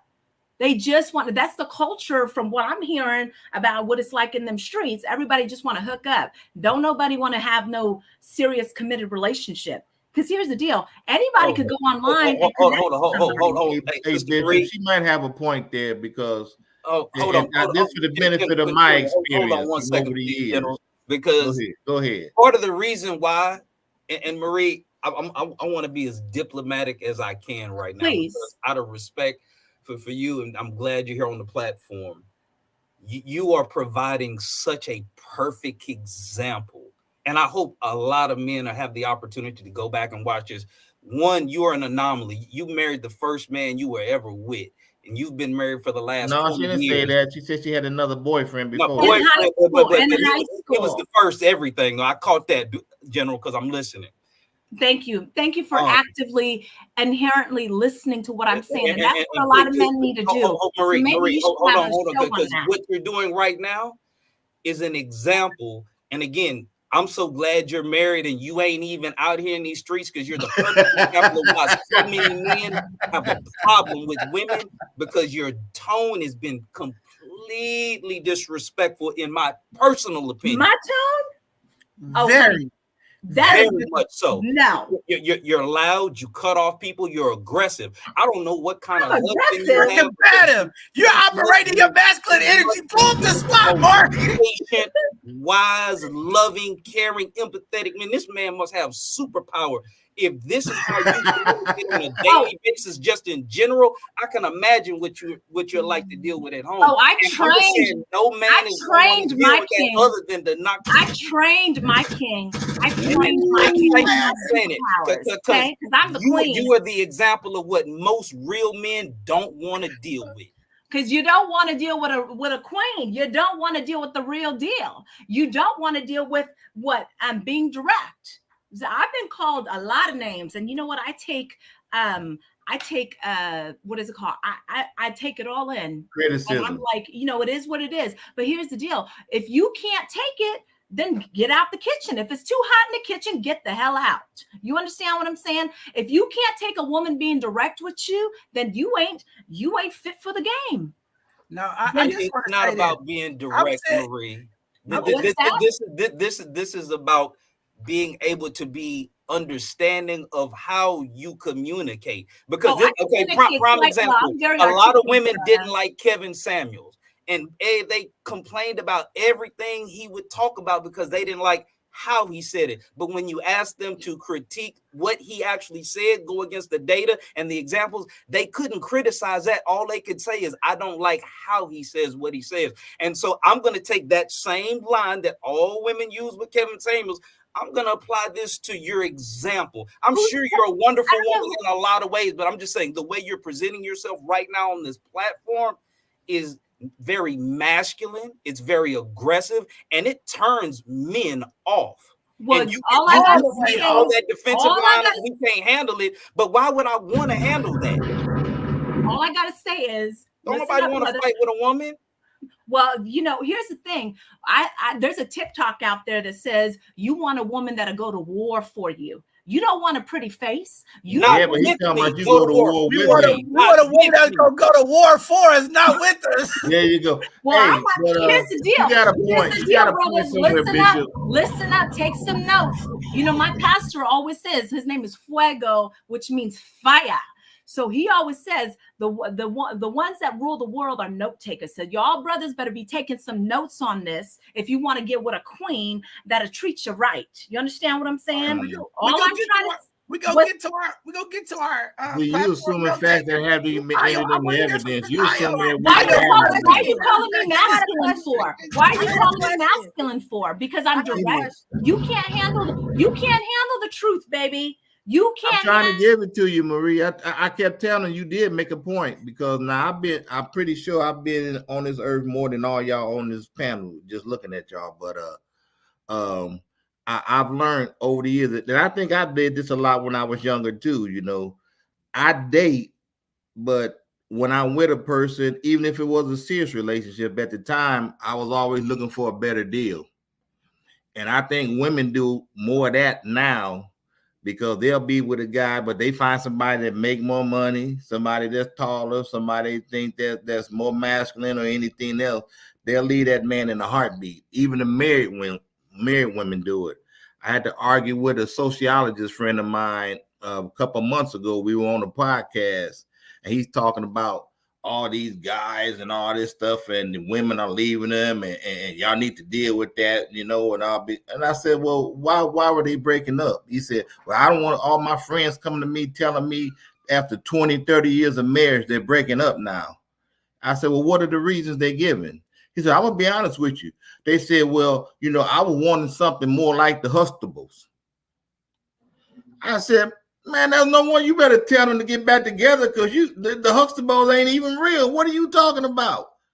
Bill Cosby wasn't even Bill Cosby. What are you talking about? You see what happened to him? So y'all got to get out of this fantasy thing about what y'all think a man should be and what a relationship should be. DJ Nana, there's the delusion. It's coming up again. All right, let me stop. I gotta get my platform back in order. I'm losing my eye. Go ahead. Hold on. I want to bring it back. I got to get some substance and foundation. Sister Io, and then the Miss Feminine Nicole over there just sitting in her feminine energy. And then I want to hear from Troy. After Nicole, I want to hear from Troy. He's been waiting patiently. So I want to give Io to get the platform back in order. And then the Miss Feminine Nicole, and then Brother Troy. And then we get Maisha and Rico. All right? Come on, let's go like that. So the original question was how you articulate your desires, right? In agreement with what DJ Nana said, learning yourself. I spoke on this last week when we had the gentleman on, doing your inner work, right? And this is for men and women, right? That's how you reach what it is that you desire. You have to grow through those bad relationships in order for you to realize what you want and what you don't want, what you're going to tolerate and what you won't tolerate. I do agree with the fact that you can be in a relationship. Let me back that up. You can be dating somebody, right? Things are flowing. Y'all both on one accord. You do you, I do me. When we together, we do us. That's great. There is a actual chemical that is released when women are intimate. It's called oxytocin, which gives us a chemical imbalance, which makes us reactive and emotional and clingy, so to speak. However, this is not us turning crazy or, going vicious. That makes us want to do more and pour more into you and give you that kingly treatment and be loyal and all these things. I can only speak from my experience. Yes, this is an open popcorn platform, but from my experience, I've had somebody say, oh, it's us, it's just me and you. And it's not been that. I've also experienced somebody being open with me and saying, hey, let's see where this goes. I'm not ready for a relationship. But with that situation in specifically, after we've had the renegotiating contract conversation, and you tell me it's me and you decide to go aside and do something different, and I choose to be back with you, that's where the delusion comes in. Because you show me who you are. You told me you didn't want a relationship. Then you turn around and say, okay, we doing this. Then you turn around and your actions speak louder than your words. But I choose to continue to pour into you. That is delusion because you've already shown me who you are. But I want to try because now my oxytocin is telling me I'm with this person. Now, when we disconnect our heart, our head, and our power, that's when we're able to differentiate between delusion and desire. So, where power at? I don't tell them where they power at. You know what the power is, but that's where you're able to have that differentiation of desire and delusion. And you can actually articulate that and say, you know what? Hey, you are a great person. You just not my person. And I'll be okay with that. It's where the manipulation and the mind games happen when they start calling you and they start spoon feeding you. I posted something on our platform actually yesterday of the man breaking it down to a science. You start at 100% with him, then he knock it down to 95. Then he give you that 5 again, then he knock it down 25. But you still just trying to chase to get that little bit of that 5 again because your heart is leading you. Now, when you're able to lead with your power, not try to think like a man and be logical. No, I am a woman. I want to be in my full femininity. I want to feel my emotions. I want to be able to have these conversations with you at a nice pace and tone because you are my king. I'm going to treat you royally. Everything that you need for me to feed into you, I want to give you that. But if I'm feeding it to a delusion, where's the fairness in that? Where's the balance in that? I pose the same question to you. Are there more women who are delusional? Or is it more women that study their sanity? You tell me. Wait, that wasn't the question. What was you said? You asked if there's more men. Do you think that there are more women who are delusional? Or are there more women you think who are not? Now, I think there's more women that are not. They're standing in their power. I think there's more women now that can actually articulate and say, I don't want this. I'm going to move on. Now, there's some women who lead with their heart and they are emotionally reactive and they want to feed into that delusion because what woman doesn't want to have that significant other and be monogamous with somebody that you've poured your heart into, that you invested time with, and all these things? What woman who doesn't want that? Now, when you are understanding of where your power is and you are understanding that you are fearless and you are favorable and you are blessed in abundance and you don't need anybody else and you can pour into somebody and walk away and say, I gave you a whole lot to utilize for the next person for you to be grateful for. And I pray for you and I wish you the best in everything that you do. That's your power. That's you taking back your ranks as your queenly self and walking with your head up high, knowing you don't lose anything. You just make room for what you align for. So it's the there's a lot of exorcism out here, whatever that word is. I can't even. It's a lot of extra toning out here. I don't know. Estrogen. Too much extra toning. Oxytocin is the term, Bishop. It is a bonding chemical, and it gives you an overall sense of well-being and feeling good, and it does bond you to the person that you're with. You can also get it for if you hug somebody or have direct contact for more than 10 to 12 seconds, your body will also start to release oxytocin. But I love what Ayo said. I agree. For 5 seconds, I gotta stop hugging people, man. No, but Ayo said something that I think is critical on both sides. We have to be honest, no matter what you're going through, no matter where you're coming from. If you are being dishonest and you are deceiving a person that you're dealing with, you are absolutely flat out wrong. Because if you are completely honest, and fellas, I'll tell you, if you lay it all out, there are a lot of women that you will be surprised that will rock with you if you 100% tell the truth, even if they don't like everything that's going on, but you give them the option of knowing what they get into. It's a lot of sisters that still choose to rock with you through the ups and downs. All right, all the brothers out there telling we want 5 guys. We want obedient women. We want to get on these. Excuse me? John, you tripping, brother. You is go ahead, Nicole. Go ahead, Nicole. You moving around. Obedient now. I was just gonna say, the articulating your desires. I do think that there are quite a bit of women that I will not use the term delusional, but I will say that we tend to go all in too quick. And we start looking at the picket fence and writing our last names as and I think it's part of being a woman, unfortunately. And now we're designed to kind of like take it back and kind of scale back and be like, okay, allow this man to make sure that you and him are on the same connection. And also, ladies, be okay with not being chosen. Be okay with a dude, he may kick it with you a couple days, a couple weeks, and guess what? He may be like, I'm cool. And then you have to bid him adieu and be like, okay, it's okay. Let's role play that. Let's role play that. Come on, me and you. Hey, Nicole, we've been kicking everything, being good. You know what? But I think, may the next woman win, as they say. I don't think you got what it takes to be the champ. So, I'm going to go ahead and let you go and bid you farewell. I still love you. I wish the best for you. Anything I can do to support you. But, I got this other lady now. I want to try over here and see what's going on. Okay. Have y'all been intimate yet?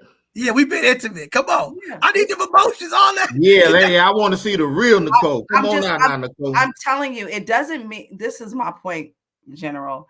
I'm not saying that it doesn't hurt. What I'm saying is that the women need to understand you may not be chosen. You can go and cry in the car all you want.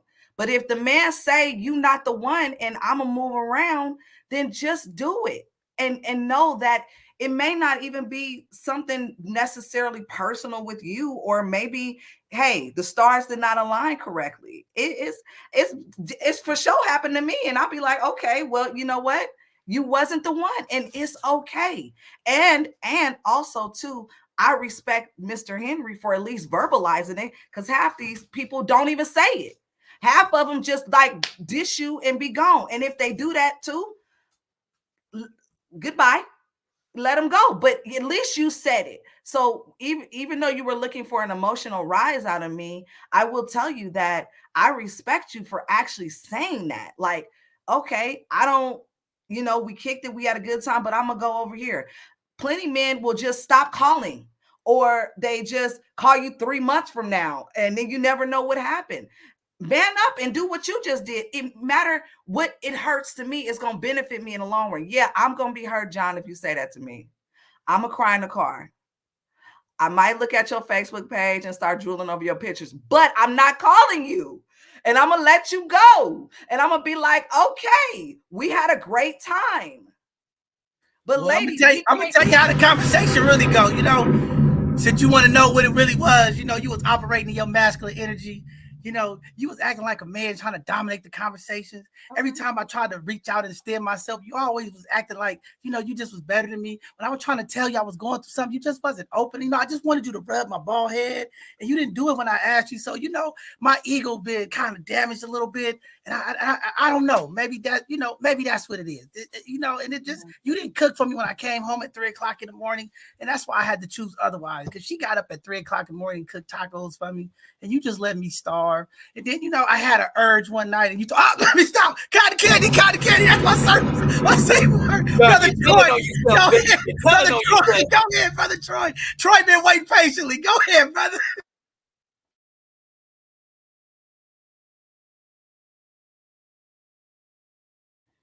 Troy's muted. Unmute. You got to unmute yourself. Unmute yourself, Troy. You got to unmute, brother. How you unmute? There you go. There you go. You good. Okay.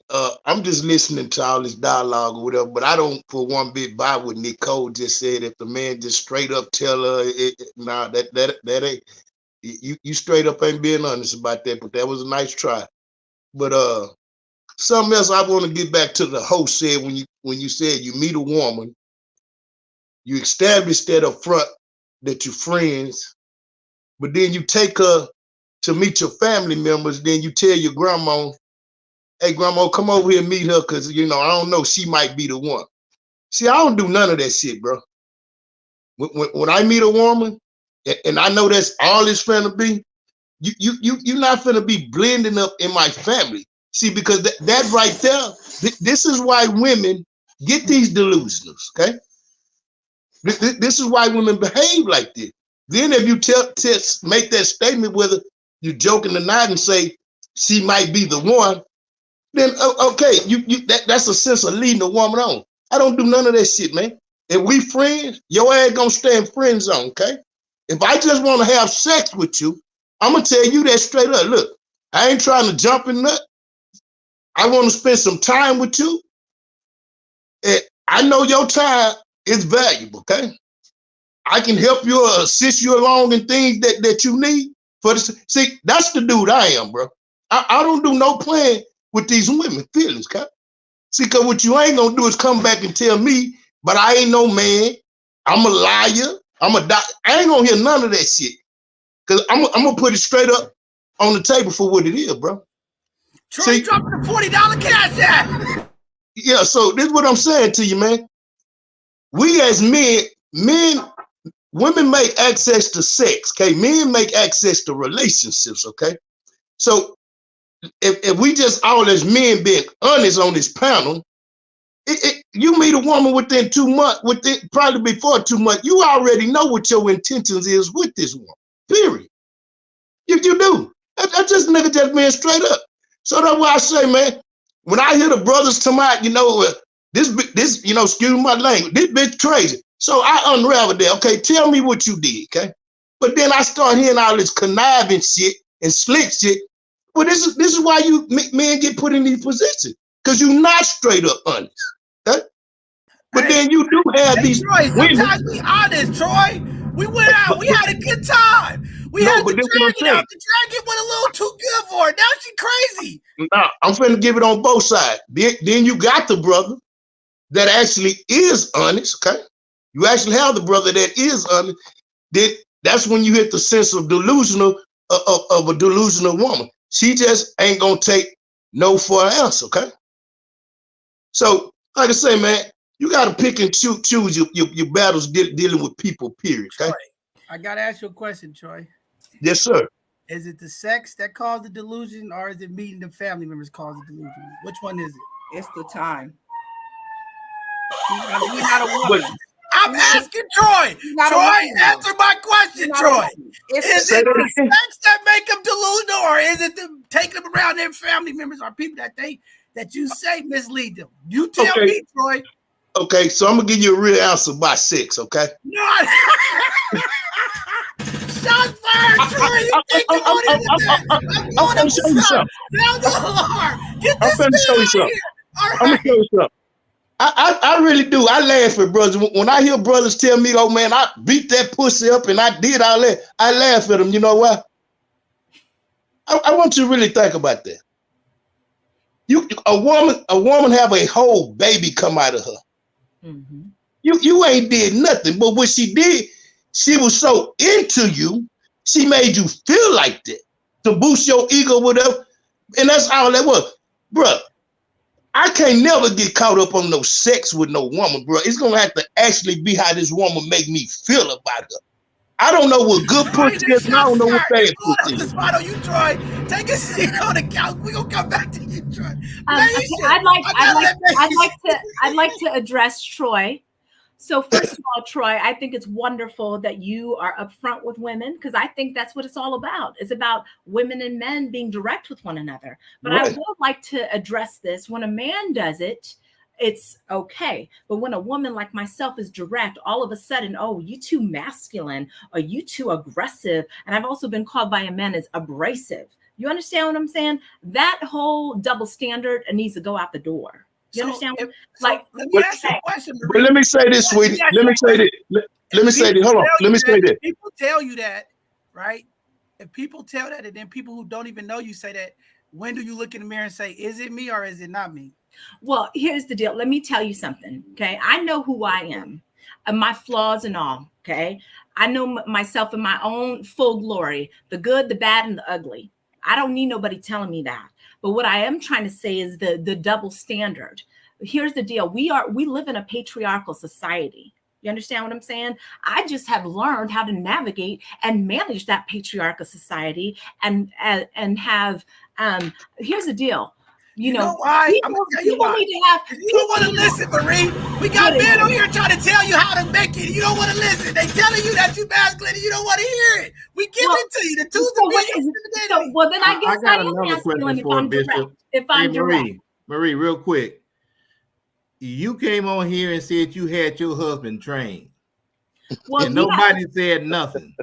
But the minute Bishop said something about he want a woman that's obedient, yeah, you just all up in arms and everything else. Now, where's the double standard at there? Well, let me explain. Give me a chance. Well, first of all, I think that men and women should teach each other how to treat each other.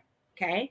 And secondly, I am when you say obedient, you talking to me like I'm a dog. I'm not a dog, baby. Now, when you tell me you trained your husband, that's really telling me you think he's a dog because you train animals. No, what I'm saying, I was joking. I was joking. Okay. No. But, yeah, I was joking. I think you were serious, Mary. I really believe you believe that. I'm joking. Got there. I gotta shoot you down here. I think you really believe it. No, I was joking. Thank you, General. We gotta keep it real. Thank you so much, General. I appreciate that. And now, I gotta get one more thing out real quick.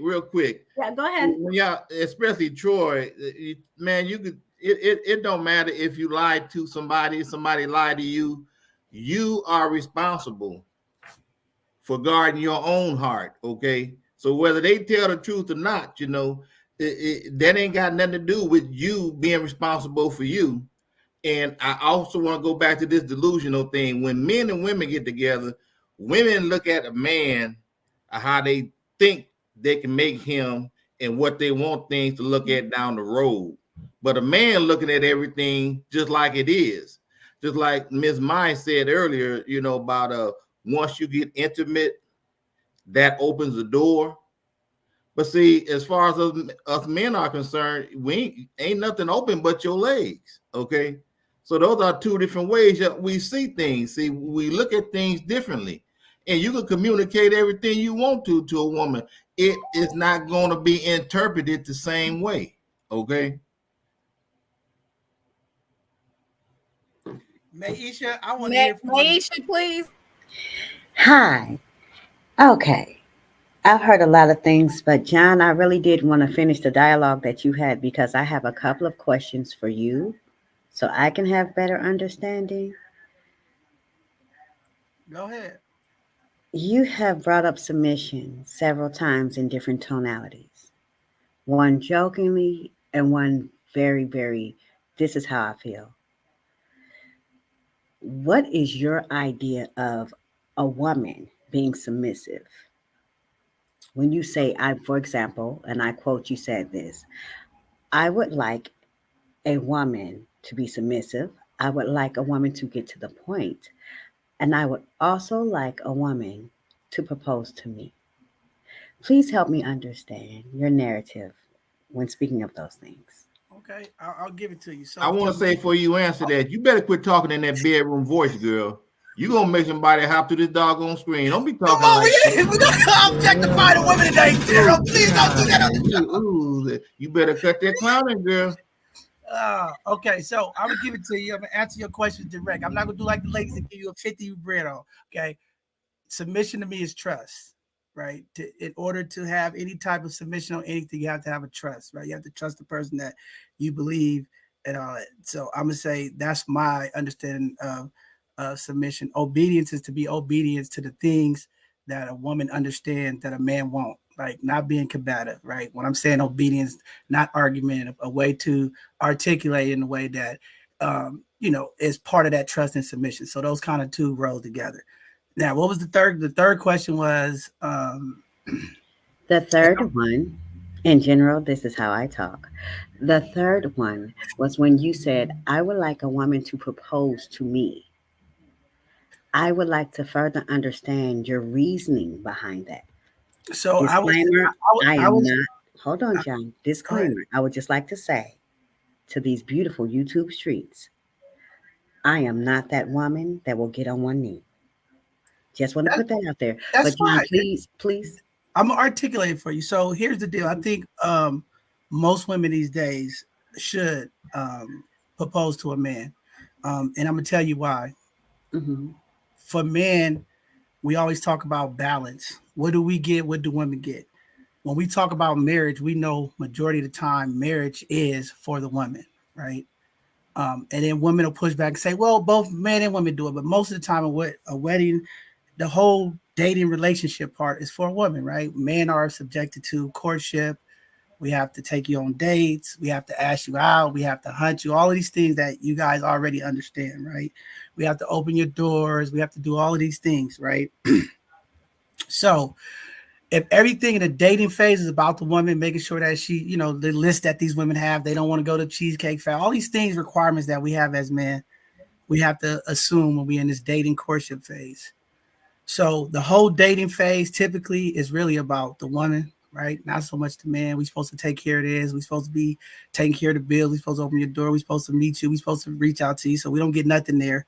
Then we're supposed to get on our knees, ask you to marry us, right? Then we have to wait to see if you're going to accept it or not, right? So we still don't hold no winning, no confidence there. Then we get to the wedding stage, right? The whole wedding is about you, the bridal shower, where you want to have it at, the colors, everything is really about the woman. Not even though some men chip in and say whatever, but we know majority of it is about the woman, right? Then in the relationship, if you can get married, we have to deal with, we might not get sex. We might have to deal with a bunch of stuff because now you married. We don't really win there either, right? And then if you decide, wake up one day that I don't want to be married anymore and I want to file a divorce, you could do it, walk away, and a man could lose, mostly everything that he's worked hard for if he's that type of guy, right? We know there's a lot of guys, women make more money and all that. We go throw that out there, right? So if you look at it during the whole dating phase, everything is kind of being pushed towards the woman, right? So you ask the man, what do we get, right? And 9 times out of 10, these women that we're talking about, they already have kids, right? Most times they already had some kind of, let's just say, since we speak in general, not all, but most times these women are single mothers. They have children, right? They've been married before to somebody. Most times, we know a lot of baby mamas out here, but most times women have been married, right? You've taken excursions and trips with that somebody before that person you married. Most times, if you've been married, had kids, and you had the great life that all these amazing women have, you've done a lot of things with somebody else. So the purpose of marriage is not only the business part, but it's the sacredcy of being the first or being, whatever. So in this Western civilization that we have, typically the man doesn't get anything. So I feel like if we're going to give up half of everything we've earned, we get nothing in the dating process, we get nothing during the marriage process, and we have to deal with, you could wake up tomorrow and say, I'm leaving. If we have to give up all this, knowing we're going to give up everything, then why should we get on our knees and ask you to marry us? I think a woman should do that so she can say, since I'm coming to you with kids, I've been married before, I bring all of this to you, I want you to marry me because I know if I walk away, I'm gonna take most of your stuff and all of that, right? Everything is going to be based off you winning and gaining more. Why can't you publicly? Because if there's nothing else that I can say, because you just talked about it, man, ego. As a man, my ego, what do I get? If I go to the barbershop, your ex-husband gonna say, yeah, I married her first. If I go somewhere else, your baby daddy gonna say, well, I was the first one to get her pregnant. What do I get to brag about as your man that's marrying you? Okay, so let's. I'm This just is what. I'm just asking you, what do I No, get? for me, for I'm me. just asking you that question so I can give you the rest. What Okay, do for I get? me, for me. Well, So what let's. I get is you to get on your knees publicly in front of your families and break the traditional Western ideology that y'all have, and you now say, hey, take me and on my back. Now, if I'm gonna be the dude that's gonna give you that ring, and I can't complain about everything that happens afterwards. All right, now go ahead. Is that Okay, good enough? Was that good enough? no, because you took it from general to what do I get. So as I was saying before, you kept going because you wanted to touch on it. I'm speaking in But general, but it's for men. What do men get? I'm asking, what do men get? okay, if you could let me finish, you said, what do men get? Generally, a man may meet a woman who has all those things. I can't speak to that. But thank you for giving me the understanding, your understanding, because now this is where I'm not going to use general references when speaking to what you said and why you feel this way. I am a woman I don't have children. I don't subscribe to everything he has, and I'm paraphrasing, everything he has, if we decide to leave this marriage, I'm taking half of. I personally don't subscribe to that. If we have a home, the marriage goes left because one of us decided we don't want to do this anymore, we should both walk away with what we came with. So that's why I had not a little, a big problem understanding your narrative. But thank you so much for explaining it to me. I don't agree with you, That's fine. but I understand. I understand. And it's not for everybody to agree and disagree. Exactly. It, It's and just a perspective. You don't have to agree with it. But mhm, again, you are that rare breed of women who don't have kids, may have never been married. Your mhm, value is going to be more than a person who doesn't. When you look at why would a mm, man marry a woman? Now, if you are the first man that he's marrying, you are the first childbearing, or if you don't have kids and you go bear your first child with that man, that is a different value. And we mhm, have to be honest with it. But if I'm a mhm, man, I'm single. If I'm marrying a girl who got kids and all the stuff that I'm gonna give up, yeah. Then I know you already been married, you've already done all these things with somebody else. Yes. If I'm gonna be that guy, that sucker, that simp, that's gonna give up half of all my rich earnings, all this labor, all this everything that I'm giving up, my legacy. because I've never been married. So a woman's getting my last name. That's a legacy. That's something valuable. You are the first woman that can say, I take this man's last name. I take that very high, because as a man, all we get is our legacy.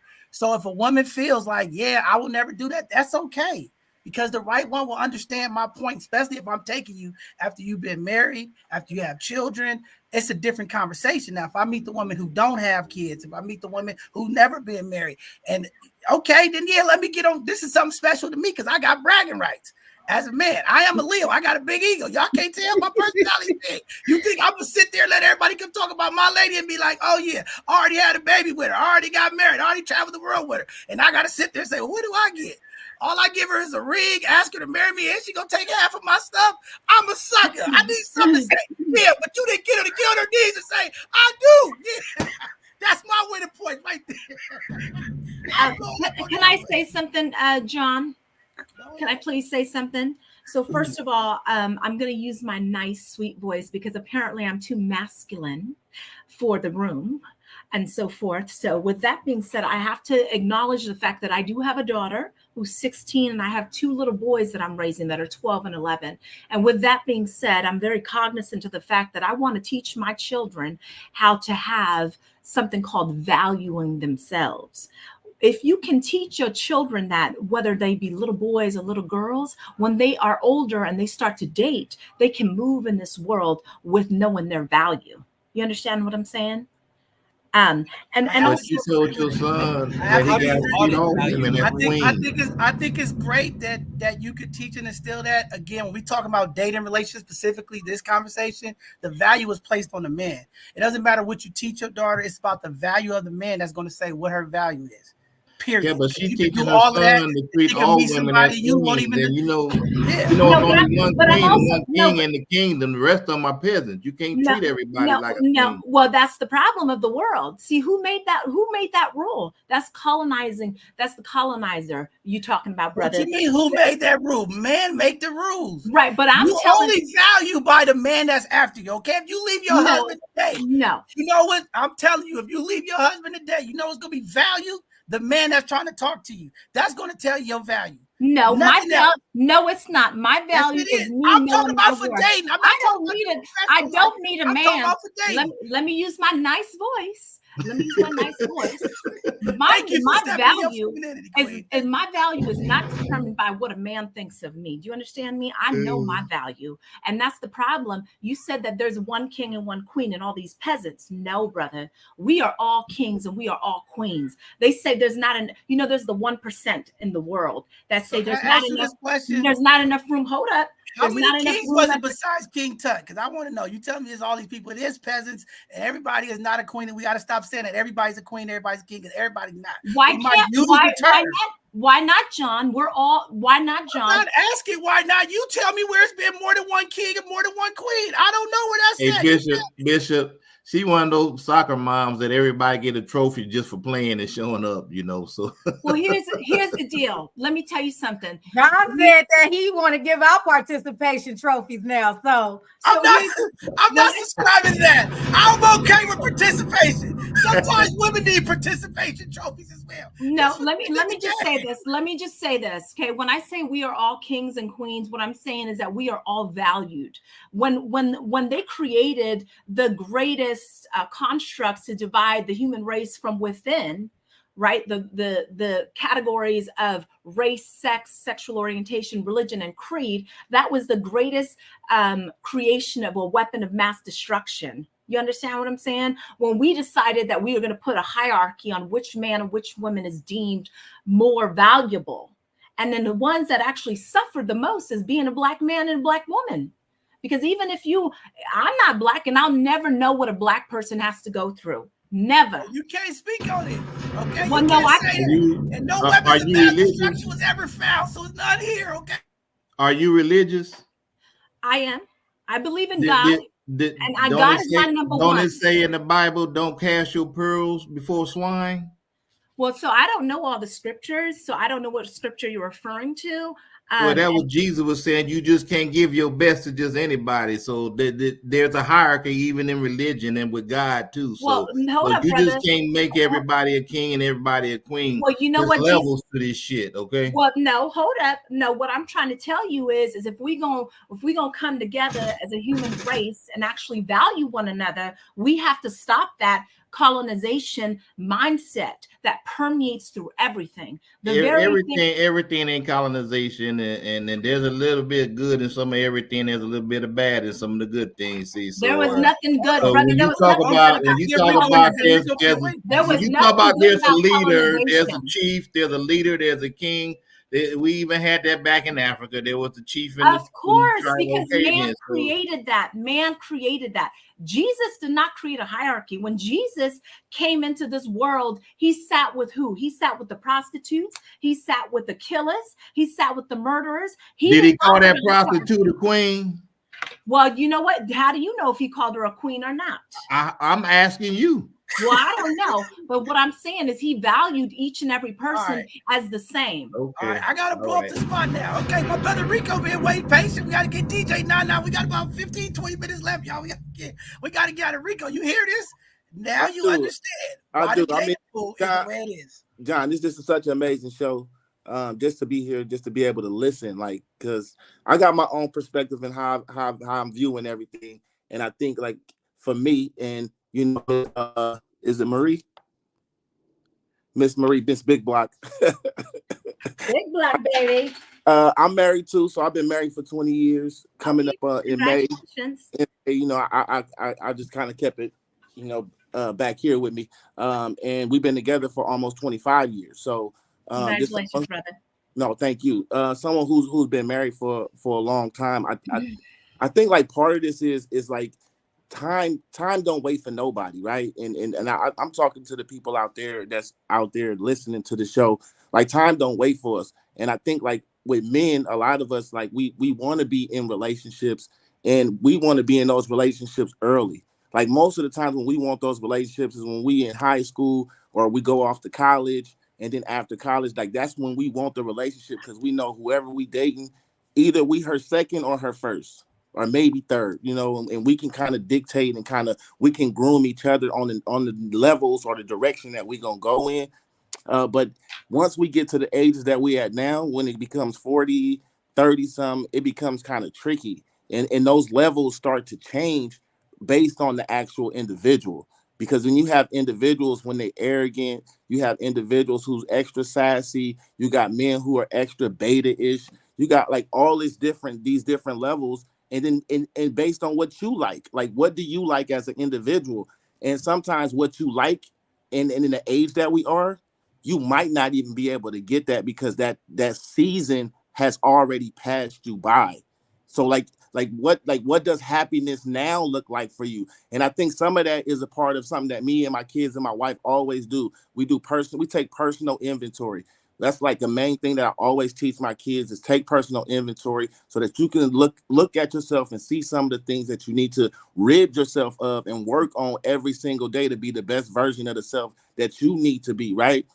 And when you start taking that personal inventory, you start realizing that, wow, I do like these type, like, cause like you can do one based on your personality. You can do one based on relationships. You can do one based on like men or people that you like. And like women need to do that. Once you get like up in age, you have to like take personal inventory and then take inventory, right? So personal inventory is, okay, what I need to work on for myself to be the best version in a relationship. And then inventory is, why do I attract these type of people, right? And most times you're attracting those type of people because you haven't set your mind up from when you was a kid to say, I no longer can get that anymore, which is okay. Like I'm not saying it's a bad thing. I'm just saying it's just at this moment you can't have that. Because like as men get older, and rather people believe it or not, our value rises. So like a 40-year-old man single, it looks way different than a 40-year-old woman. Because like most men in their 40s, they can go get a 20-year-old, 22, 23-year-old young lady and have it popping, and 100% you're gonna submit to whatever your Mac looking like, right? So So it just looks different. So like being able to take that inventory is 100% important in the dating field and how you move forward and being able to listen to yourself, because sometimes we think we saying shit and we ain't really saying nothing, especially when you're trying to give people advice. When you're giving somebody advice, you got to be really sincere, you got to be from the heart, and being able to humble yourself, because relationships not just with man and women. Relationships is a general term. Even with the people up here, I can see a bunch of people I can have a relationship with and could be my friend based on like your personal personality. And then there's those who I know for sure we can't be friends because of your personality, right? So it's like looking at ourselves through the mirror and being able to just be that best person that we possibly can be. Because like relationships, it's not just with the man, it's also with other people. Do you get along with other people, and why you don't, you know? And that's the reason why you ain't can't get a man, because you don't know how to relate to nobody. You know what I'm saying? So it's being able to take your time and at the point that we all are, especially I'm 42 or 43. I just turned 43. Happy birthday. No, for sure. March 4th, Pisces. Woo woo, so woo. Okay, so um, being like at my age, if I wasn't with my wife, I know for sure that it would be it would of course I think it would be easy to get in a relationship, but I think like what am I showing, like what I'm showing my children. I think like for me, like I'm at that point, like okay, like am I being the best person I could be for my children? Because my daughter she just turned 16 yesterday, and like her whole mindset is, you know, she becoming of age. She like boys and all this different stuff, and hoping that the seeds that I'm planting with her is actually um is actually growing. You know, so I just say like for women, like just like if you can like better understand like what like if what we want, and us as men understanding what women want, because they're different and it looks different on both spectrums. So and being humble to say, you know what, this term submission doesn't literally mean to bow down. It just means to have an understanding of something, right? So I do submit to my wife femininity because I understand she is the feminine energy of my house. She is the person who go nurture it. I'm not trying to nurture that. I'm not trying to do certain things because I know that that's her role, that's her responsibility, and that's how we have it set up in my house. And she submit to my nature as a man. So the submission, it goes hand in hand. You know what I mean? And being able to communicate and being able to talk to each other. Good job, Rico. Shots fired, though, because I ain't submitted no woman. I'm a masculine man. I'm an alpha man. You will submit to me. All right, go ahead, DJ. Hold on, DJ. Let me just say one thing. I just want to say thank you, Rico, for giving us the solution and actually articulating from both sides and showing how we can cohesively come together. Her being in her femininity, you being in your full masculinity, and respecting and having a balance. Thank you. No, Rico said he gives up some of his femininity. I'm not. Community, I'm sorry. I will be Darth Vader. I will not submit. I didn't say that, John. John, I did not say that. Don't look. Hey, let me say it again so that way the world can know the last words. The last words were, I submit to her femininity, meaning that I understand her feminine nature. I understand the little things that she gonna do, and it don't irritate me no more. You know what I mean? Rico, I would just mess with you because I wanted you to clear up all the smoke. That's all. Okay, yeah. I understand. Like I know her feminine nature, and there's things that she gonna do that I at first used to irritate my whole soul. Now I get it. I understand. Okay, she gonna be a little emotional. Okay, go rest in that, and it's okay. You know what I mean? I submit Rico, to that. I just gotta say, I love Nicole just sitting up there in that corner, her femininity. She just resting in it, just sitting there, like just being a straight queen. I love it. See, I'm telling you, ladies, you are gonna get it, brothers. Where's Matt at? You're using that femininity and that masculinity as a weapon on here today. But anyways, I'm gonna take the last few moments to say I really appreciated the conversation. I want to really uplift what Mark said though, because I really need to start practicing that too. Bringing your person, your specific other, your significant other, your friend to your family and let them vet it. Let them stand next to your brothers and the men in your family that helped raise you into the woman that you are, and vice versa, because you get good feedback from the people who know you, who have been with you since you before you probably even knew yourself. And I think a lot of us like forget that part. I heard someone mention that we like to do it in isolation. I think that was like a shot at the women. Like, we hold our relationships in isolation. We don't bring them around the big brother, the dad, and the uncles and all that. But yeah, I think it's really helpful. And I did appreciate everything that was spoken. And thank you, Rico, for just bringing out what I said when I first got here. Knowing yourself, knowing you first before you even start in a relationship is key.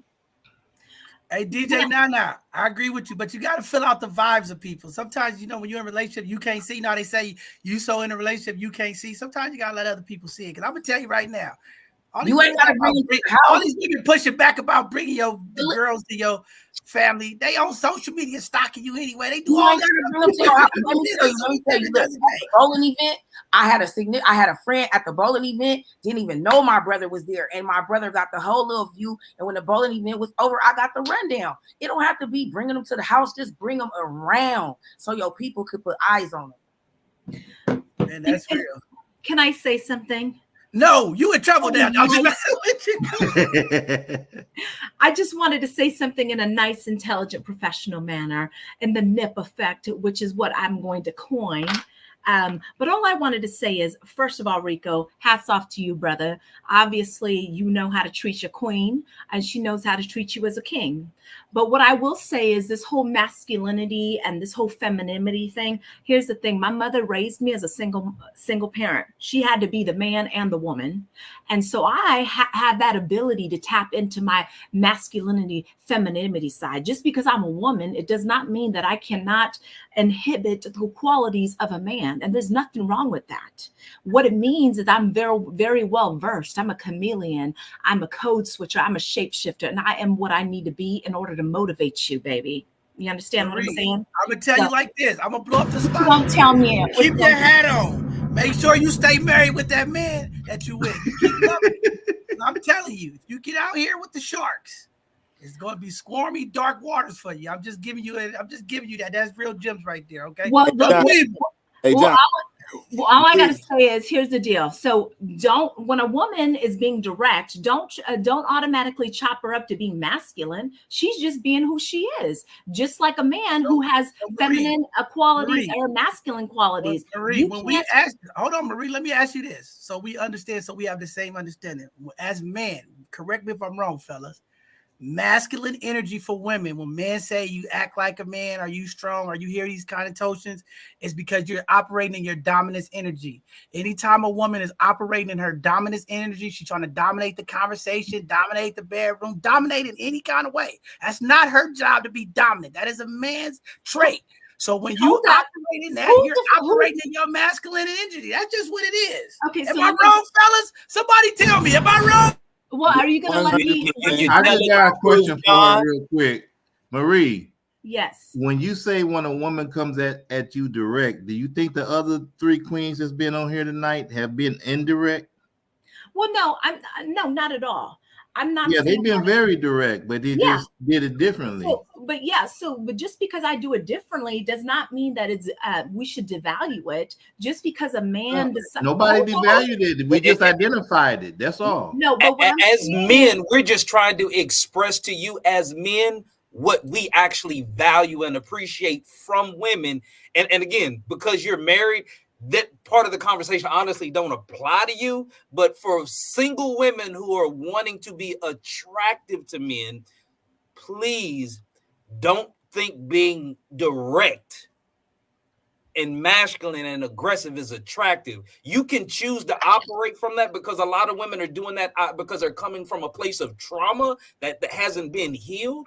But a real woman operating in her femininity does not ever have to switch up, because her femininity is so much more powerful than her trying to code switch to be masculine sometimes. But it's a trauma response and you don't even realize it. And as men, because we love you, glad you're here, sister. For real. I hope don't nobody think we taking personal shots or attacking you, but just trying to have the opportunity. I don't feel that way at all, brother. You can't even let the brother finish. See, you so combative. You can't even let him finish. I want you to operate in your submissive. Trust what we said. See, we put out submission. See that trust what the brothers is saying.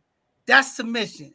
That's the obedience. Being obedient to what the brothers have said. You might be able to change the dynamic of your relationship tonight if you just take some of this and just lead. This is soft season. Women, we want you soft.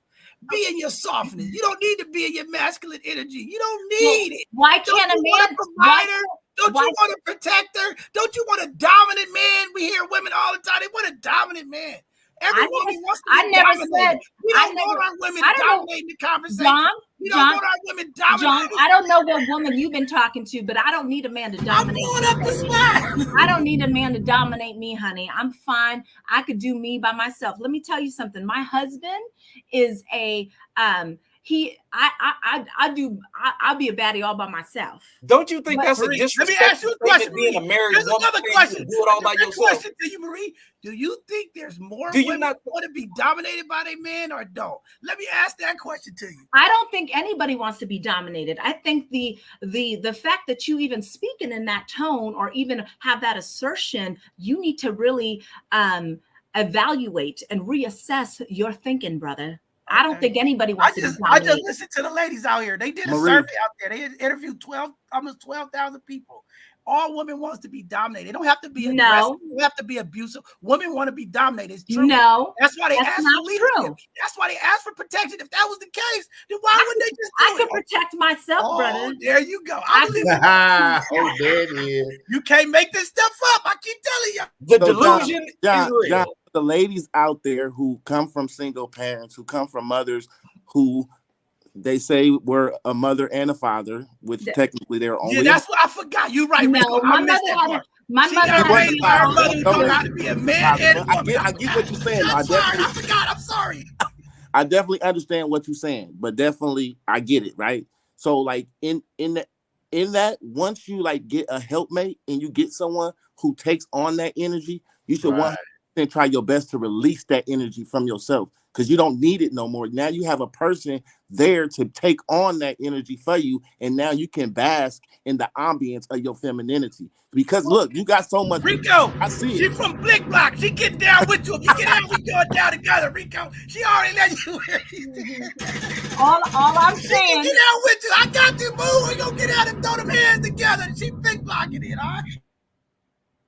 All I'm saying is, first of all, you cannot do that where you're defining masculinity and femininity just for men and women. How about these sisters that are out here that are lesbians? How about these brothers out here that are gay? Have you guys considered that? We've just been talking about man and women, relationships and so forth. But how about people that are in same-sex marriages or same-sex relationships? We haven't addressed that. We haven't addressed that. They got the same problem. They even got worse problems. They got the highest domestic violence rate. They got the highest divorce rate. They got Where are you getting your statistics from? Don't be dropping. The Census Bureau to get that. Let me tell you this. Google that one. You keep trying to type statistics, okay? I'm on one of these commissions. I'm not even gonna put it out there. Believe me, there's more same-sex domestic violence at a higher rate than men and women domestic violence in our community. I'm talking about San Francisco, California. There's more same-sex 911 call at the highest rate than people in relationships. Don't get it twisted. Okay, don't make it seem like they don't got problems. No, I didn't say. No, I didn't. You just said the statistics. I'm telling you the numbers. There are more same-sex relationships that have the highest domestic violence rates, the highest divorce rate. Since you're from San Francisco, we're gonna speak about San Francisco. The highest. Okay, so that just goes to show you right there. Those numbers are accurate. There are more 911 calls for domestic violence from same-sex marriages in San Francisco than any heterosexual single or other, just so you know. So now you have the data. Go look it up. Hold on. So first of all, if we're going to drop data and statistics, I would highly recommend, and let me please let me finish, because I'm using my nice voice, my feminine voice. Okay. All I'm saying is if we're going to drop statistics and we're going to be quoting stuff, I would highly recommend that you drop it in the chat box, brother, so that people that are listening to us can click on that link. Okay. And all I'm saying is masculinity and femininity is not only for the in the background. Pull up the domestic violence rate. It's in there right now. Thank you. Thank you. Thank you. It's in there right now. See, that's her problem. She needs to be shown. See, when you operate your that's not a problem, brother. That's not a problem. Community. See, you can't make this stuff up. She can't trust that I'm giving her the data. And I'm I don't trust nobody who's dropping data. Get him on the air. I need your husband here. I want to hear you need to show me the source, brother. I want your husband here. Put him on the top. I want to hear the other side. Sign language. This is pure sign language. She will refuse to concede, even if she's shown data that she's wrong. She will not admit when she's being proven to be wrong because she has to be right. That is trauma.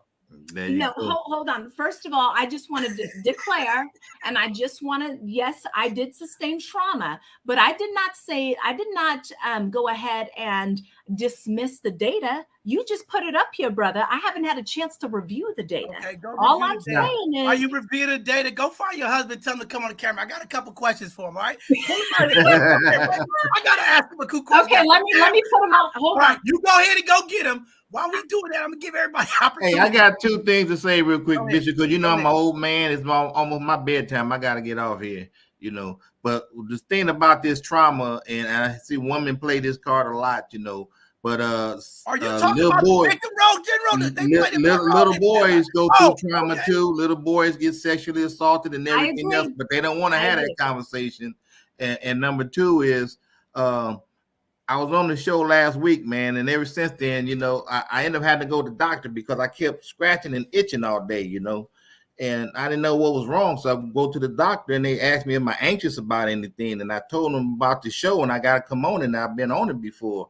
And he looked at my file. He said, well, there it is right there, General. You allergic to pork, you're allergic to tramadol, and you're allergic to bad women. So, but I just want you to know that I quit itching today because we had good women on this show.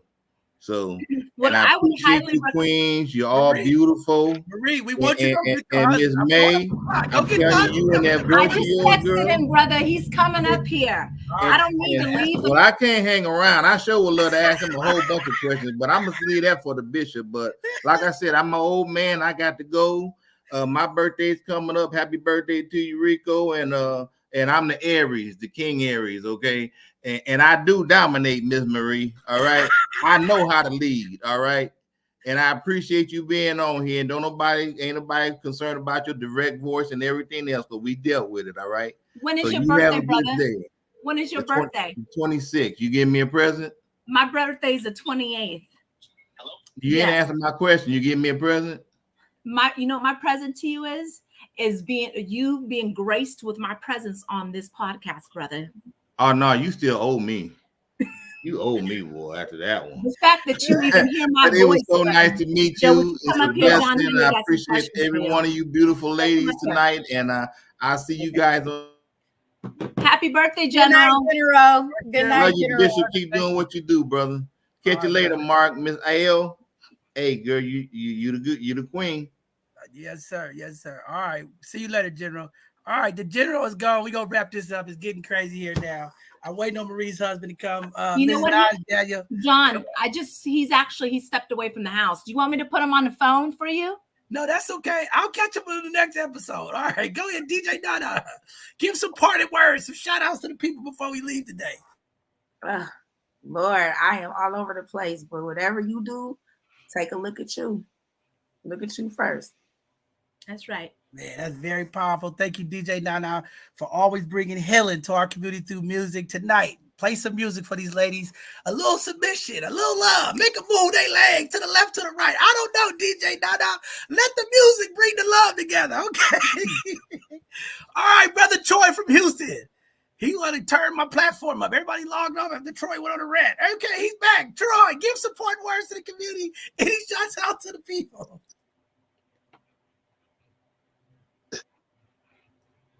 It was good being on y'all platform, man. Enjoyed the conversation. I think there's a lot of more learning to be done. Great conversation, like I say, man. But I enjoyed it. Man, definitely, brother. Got to connect with you when I get down to Houston. All the Houston ladies out there, watch out. Brother Toy telling you straight up, straight to your face. It's not happening. All right. All right, brother. All right, brother Rico. Brother Rico. Oh man, just want to give big shouts out to community, big shouts out to both sides of the conversation. Everyone that's on the platform right now, amazing points, great conversation. Of course, we always gonna, have our own perspective, but it's good to listen to other people's perspective because you kind of can come to a medium and kind of see, okay, well, what are those things that these people said? I took a couple of notes. So tonight, when I do that personal inventory, hopefully I can add some things to my little checklist as I move forward. So I want to thank you all for, having me on the show. Thank you, John, for hitting your brother up to be a part of it. Great conversation. I just hope that the community got them gems and that the community can grow from the conversation we had today. So what else did we get today? Because I want to leave some with, what did you hear from women and men and kind of conclude that? What tools or tips we giving to the community tonight? What you took away? What we giving to them? Well, we giving them we giving them the compassion and the passion that we have to be able to communicate and be able to communicate honestly. So being direct and upfront with our intentions, hopefully, especially I got this down, especially men and women. Smaller, I got women. Also, we taking away that everybody perspective in the relationship is different. So being able to have the conversation so that way you can come to a medium on how y'all move forward in the relationship. Also, I have noted here is that delusional. That was a word that came up a lot. And what I wrote down was delusion is based on a person's own perspective and bubble. So sometimes we like whatever you were raised around and whatever your own personal bubble is, that's your personal bubble. And that will help guide your perspective. And sometimes it is delusional to other people because we are in our own bubble. So, it doesn't necessarily mean that it's actually delusional. It just comes off as delusional to other people. And I'm giving a soft version of it because I I ain't trying to offend nobody. I'm just trying to just tell what I got from it and hope that community got the same thing. Miss Marie, I definitely want to let you know that you do have a strong personality. You do have a strong personality, and it's okay. I've never been told that before. It's okay.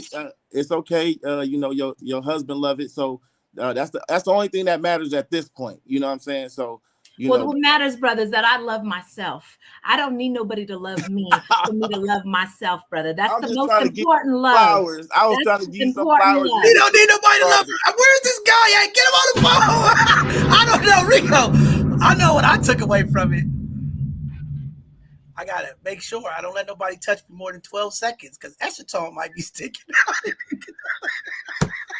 All right, let me move it over to the soft feminine code. Men's versus Mars is coming up. I know you have your event. We're gonna promote it. I don't know if I want to come back. I already got some messages from some people that said if you come back, I'm throwing rocks at you, bitch. Yeah, I don't know if I'm coming back. But all right, go ahead and give some parting words to the people out there. No, I love these conversations because I always take away some gems. I've been learning from you for quite some time, John, and I do agree with I think it was Mark and I think Rico mentioned about the self-work because in all honesty, like Marie gives me like a passionate vibe. And I used to be like that, not as assertive, but sometimes when I would speak, I would be super passionate and it would come off aggressive.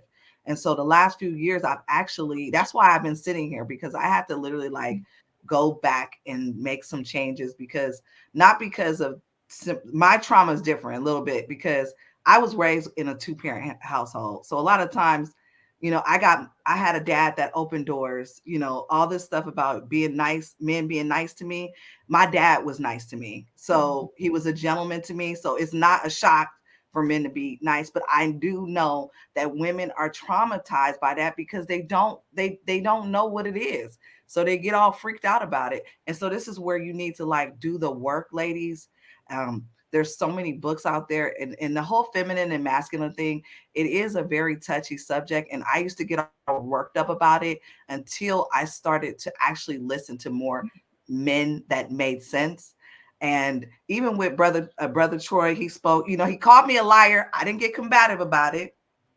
I let it slide, because actually after he spoke, he said some things that made some sense, but he has his opinion, and his opinion does not require me to react outrageously. And so I think that those are some of the things. Like, women, we act out of emotion. It's just how we're designed, and now society is actually telling us we need to control that. And so we just need to get the tools to be able to sit in it. And I can I work it all the time on John. It works on him all the time. I John's craziness, he be crazy to y'all, but when John, I need some help, he come on and help me. Don't you, John? You know, always, like a good neighbor, the bishop will be here. You know what? Listen, my wrists are broken. My wrists are broken when I'm around John Henry. I don't do nothing. Okay? I don't do nothing, because, and I am and trust me, Marie, I'm a boss. I'm an independent woman. I can list off all my accolades. I chose not to specifically on this platform, because I already know people size you up. You start telling them what you do and what you got, they automatically say, "Oh, I didn't say nothing about me." Well, baby, you don't have to dim your light. I'm not dimming this. Hold on, Marie. We gonna get to Marie. No. You separating your masculine energy again. Go, Nicole. No. I'm not dimming it. But I don't want to lead with that. I am more than just all of that stuff. And the people that actually know me and get to know me, my homegirl Rico, they all know me. They know a lot about me. So I'm like, I'm not going to even go there. But to sum it all up, these conversations need to happen, but they do need to involve some work within each person individually. So, next time I hope that we have some books to recommend to folks. One of the books, and y'all may not like it, my friend Maisha, she read it. I read April Mason's book, Identity Switch. I read it 5 times, and it really helped me. It really, really helped me kind of like just tone down, sit back a little bit. And I really was able to learn more about what God gave me as being a woman. And yes, I can do it by myself. Matter of fact, I have do it by John. No, I got in my garage a miter saw, jigsaws, everything. I have all that, but that's not what I choose to lead with in the dating perspective. I don't have my wrists are broken. I need help bringing my garbage cans to the curb. John? So I just want to say this, Nicole, because we've had a lot of conversations. We talk about this healing, this journey, and this is what I always tell people: you have to demonstrate what it looks like, and not just say, "Hey, we got work to do." We had a lot of conversations, a lot of debates, a lot of disagreements, and we always seem to come back and have a real, like, you know what, I can respect that, but I don't want to put this out there because I wanted you to tell us this. But you said earlier there was a lot of things you had to unlearn. And I remember you said it took you till when to unlearn a lot of this. So this is what I'm saying. But you're glowing, you're doing your thing. And I respect your growth as a queen and how you approach situations, your softness, your femininity. It's coming for you. It's coming. I'm telling you, it's coming. But can you say that? Because I think it's because some women get rushed and it's like, we only do things and operate the way we've been taught. And sometimes when you unlearn things and you be open, how many times when we talk, I'd be like, Nicole, be open. He'd be like, you know what? I thought about it from this way. You know what? I get it, right? And sometimes it's just not saying you have to agree, but at least to a point where you get it. But go ahead. Right. Yeah. You don't have to agree. And it's okay. We are made up of 2 different separate ways of thinking. And we could even say something general as far as like sex. A man will say, I need sex. And a woman is like, well, I don't, but he does. And that's all. That's the end of the discussion. It's a need for him, but it's not a need for you. You have other needs. And so instead of trying to force him to think like you, understand what he needs. And the whole masculine thing, and I'll say this just briefly, I was a single mom. My son is 23 now, so I was a boss in my home. I'm a registered nurse, so I'm a boss at work. I own my own businesses, and so I walk around with that, and I had to take it off. It's not away, it's just off. That's it. It's there though. People that know me, they be like, oh yeah, I kind of brush it over because I want people to know me for me and my personality. And as far as a man, he wants to know, can I give him what he doesn't already have emotionally, not physically? Like, I am supposed to be his opposite of the thinking and emotional. And so if he needs me to rub his bald head, then that's what he needs. Then, baby, I will rub your I'll get you some what kind of oil, whatever you got going on here, and I'll do it. But that, for me to say, oh, you don't need my, no, it's not about that. But like I said,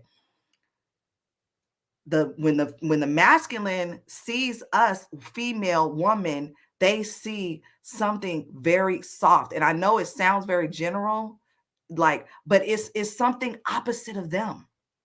And they want to help us. They do. That's why I'm telling you, I just had this experience today with my son, and I have to relearn letting him be a man. He will say, Mom, we something happened with the car earlier, and he was like, I'm not leaving you, Mom. You know what I thought? I was like, go ahead. Here I go in my masculine. Quickly, I went there for 1 second, and he's like, Mom, no, I'm not leaving you. And I shut up. Oh, say it again. Say it again. I shut up. I shut up. And that's my child. That's my child, but he's a man.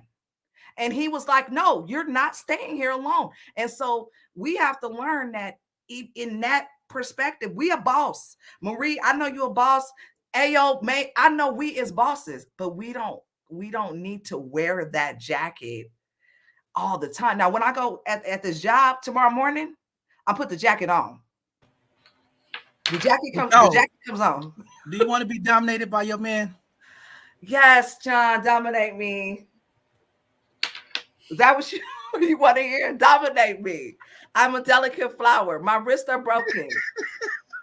All right.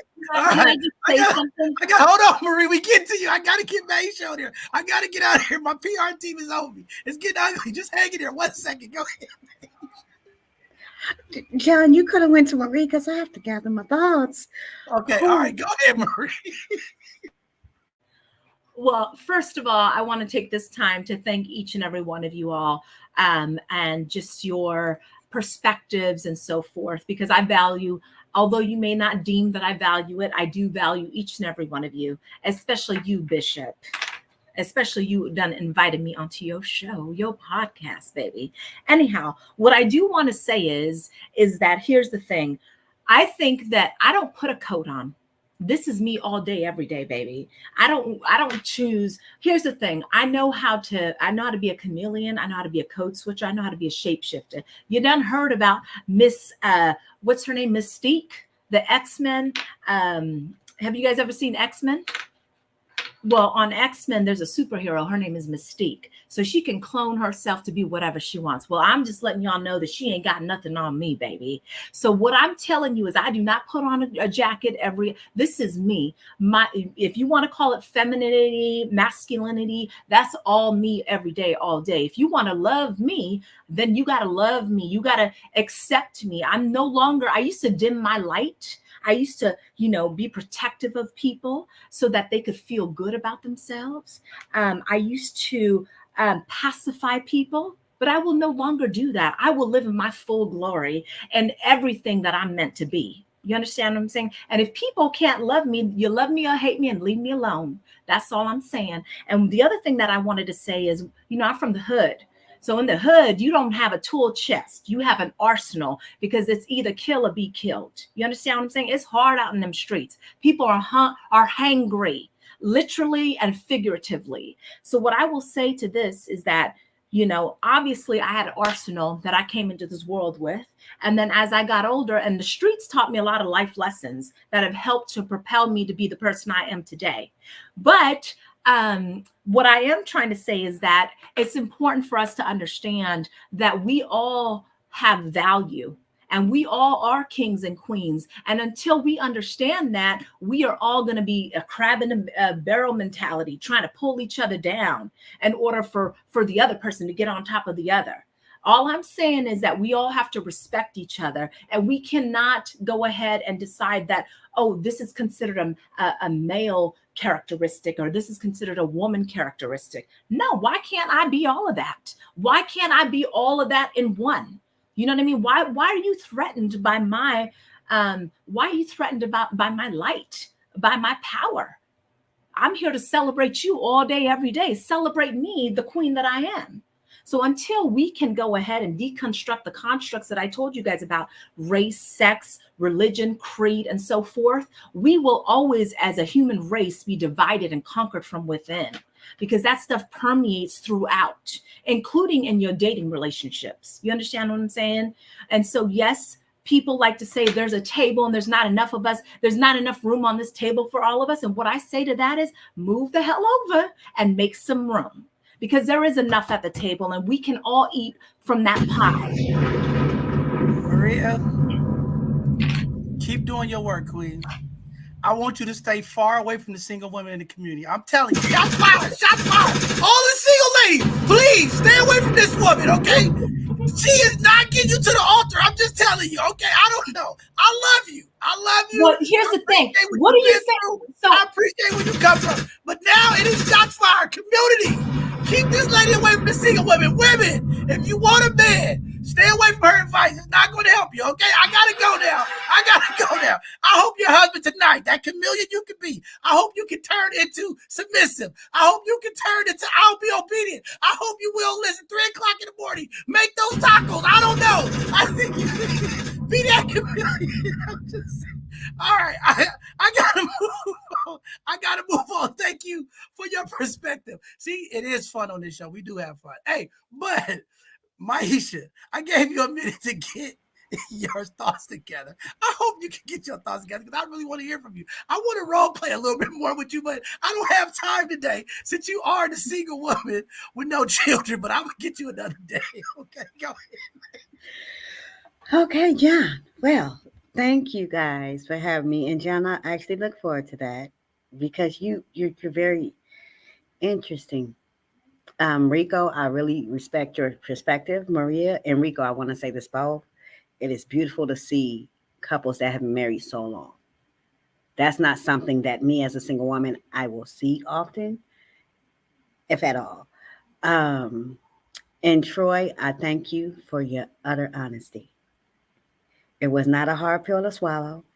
You said it. I was like, well, he has said his piece. Okay, then. But I would like to say that as Nicole, I tend to wear many hats, right?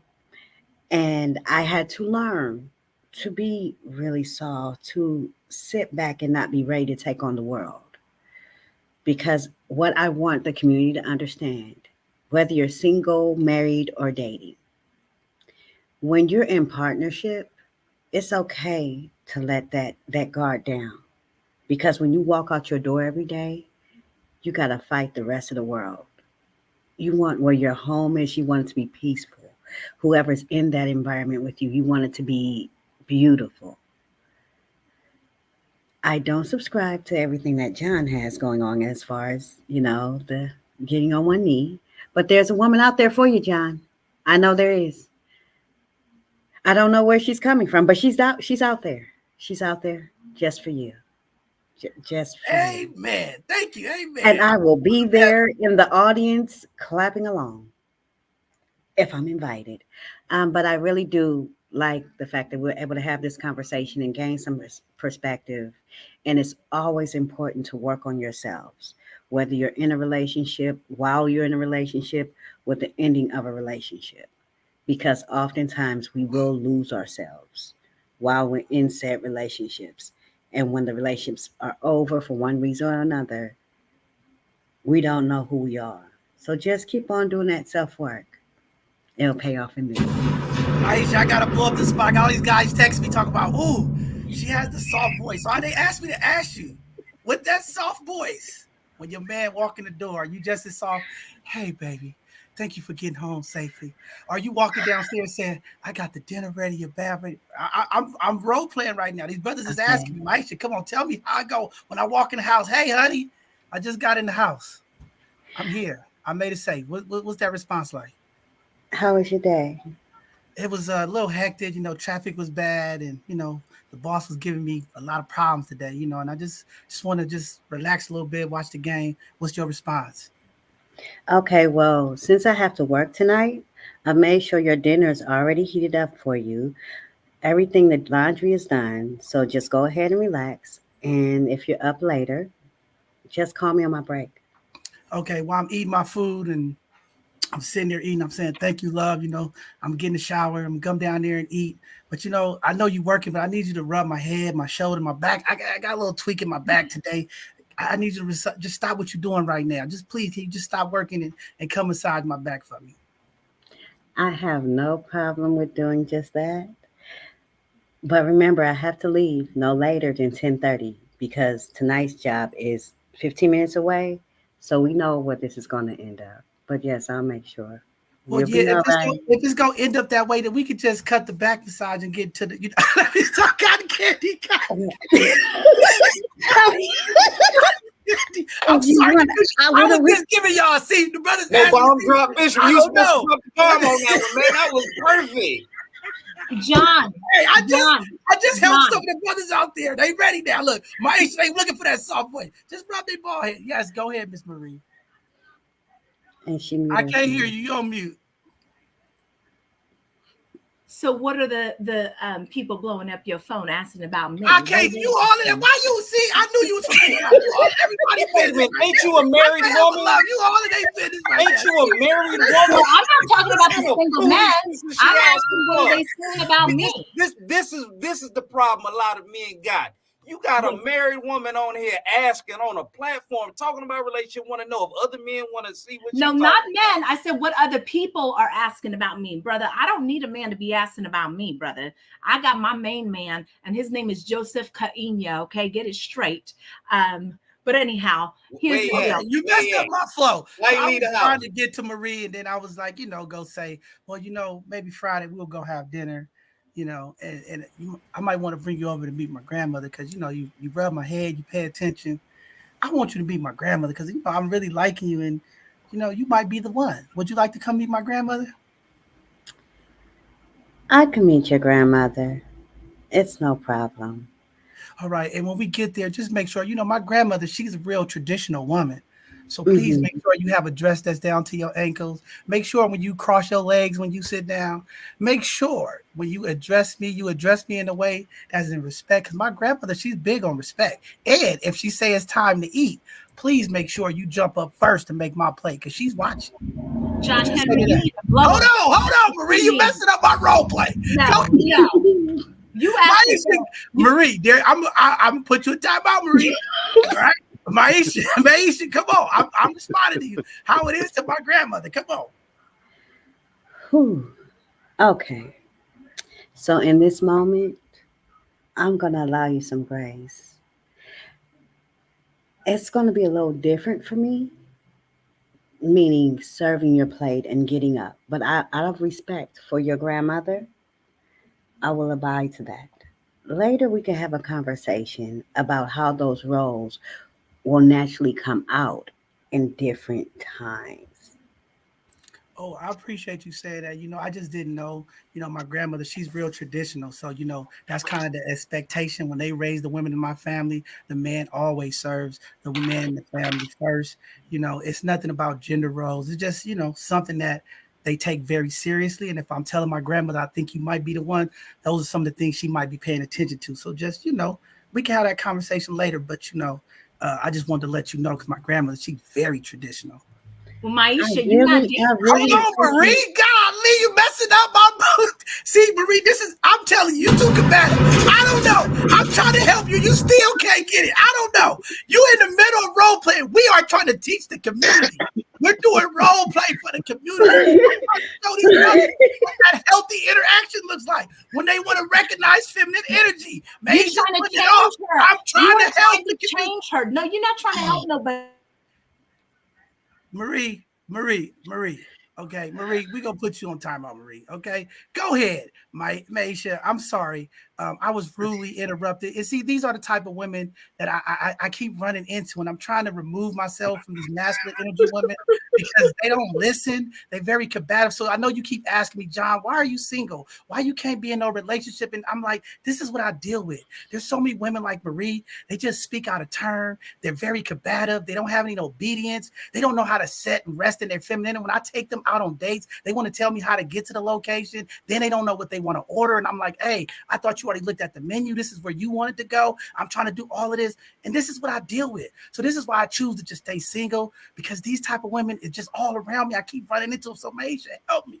Help me, Maisha. I'm trying. I like that feminine energy that you putting off, and I hope that it's not offensive. That this is the gender role that I need you to be in your softness around my family. Is you okay with that? And I know it's the first time. I know you might be a little nervous, but you know, how you feeling, Queen, about that? I can do it, and I have no problem with following the traditions of your family. I'm actually more in.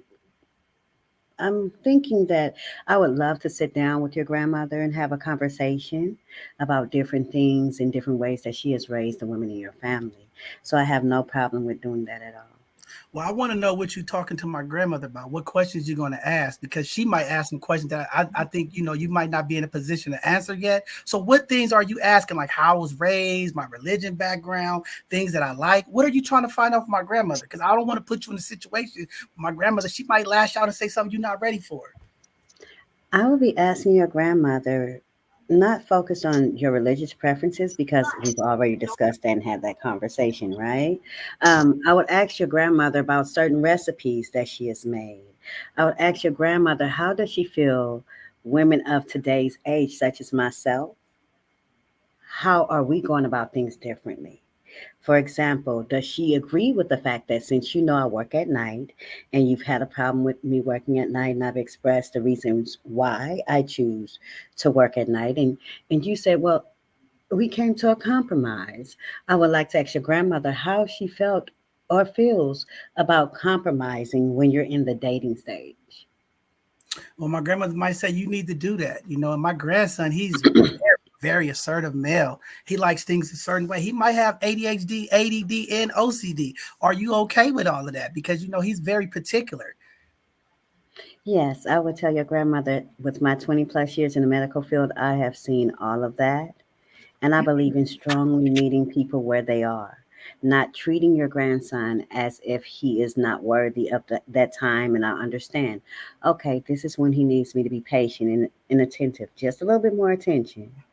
So once I get him to that place where he has just enough and he's calmed down and he's fed, and then I made sure he's in the bed and I could go to work.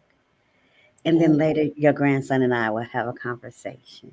oh, that might be great. My grandson, his five love language is physical touch, affirmation, and his ego. So you saying that's what he needs. Yeah, he's been down lately. He need that type of ego stroking. That's his love language. So I like that you said that.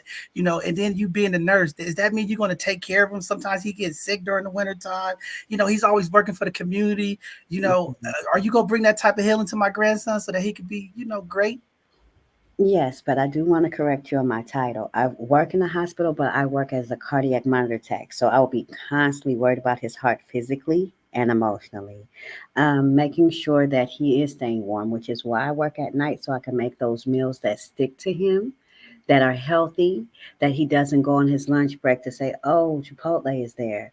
But I have made him things of substance. I've made him a kale salad with steak in it. I have made sure that for his snack, he has vegetables and some fruits. So when he comes home and says, okay, I want to have this, it's okay. And it's not necessarily a cheat meal because I want him to be around. I understand that he has a child and I need him to be around for his children and as well as you. So I want to make sure he's taking care of himself. Well, that is so wonderful that you said that, Maisha. But my grandson, I've seen a number of them come around here. He had a nurse before, and she couldn't make out because she was working at night shift. And he has a wondering eye when you at work at night, and he might want to have fun, and you can't give that. What are you going to do about that? Well, what your grandson has always understood about me is that I have always given him the room to explore other options because I understand me working. Some weeks I work 3 days a week, some week I work 7 days a week. And your grandson clearly understood that when I have my off days, I will have days that are just set just for him. And if he chose to do something differently, I would respect it and I would let it go. Ooh, grandma, like, son, you better keep her. Now. I was giving you a hard time at the end there, but thank you. I like that. Thank you for being a part of that. I think, we have to have more realistic dialogues, what that softness looks like, and to be thoughtful. I like how you took your time and was patient to respond, and you still answered all the questions. So I like that. That's good. That was a good role play right there. Marie, you off of time. What you want to say now? But we got to get out of here. Hurry up, lady. So I already know what kind of woman you want, John. You any of you guys? I'm gonna stop you right there. No. You don't know what kind of woman I want. Shots fired. See, you stepping in your masculine energy. You don't know what I want. You can't tell me what. See, this is women problem. Y'all see this? See, this is happening live. I'm gonna be Stop kind. telling man you know what, man. You don't know what I want. You don't know what I want. You don't know what I want. See, women, y'all have to stop this. We gotta change that. You cannot tell me as a man what I want. You can assume, you can think, but you don't know what I want. Don't do that. If I could just suggest or make a recommendation, throughout this entire show, you've been very intentional with what type of woman you would like. Have you ever seen Eddie Murphy stand up raw? He has a woman that he calls Foo that he goes to Africa to get. Do you remember that? Because he didn't want to deal with. Because y'all delete it. Y'all see, this is what meant Marie. I would never date a woman like you, Marie. I promise you that. Okay, women. If this the type of personality and character trait, you would never ever get an opportunity to sit with the bitch. No, John. Marie, John, you have the perfect situation. Don't lose it, okay? No, I promise you. Don't lose no, John. Listen to me, John. Let me finish, John. Please, just please, hold your horses. This is your podcast. You invited me. I am your guest of honor. Please bow down. So what I will not Marie, tolerate I'm gonna have to stop here, Marie. I will not tolerate I have to stop. You will not tell Bishop to bow down on his platform. Hey, Marie. I rebuke that in the name of whoever you leave me. Don't come in there with that foolishness.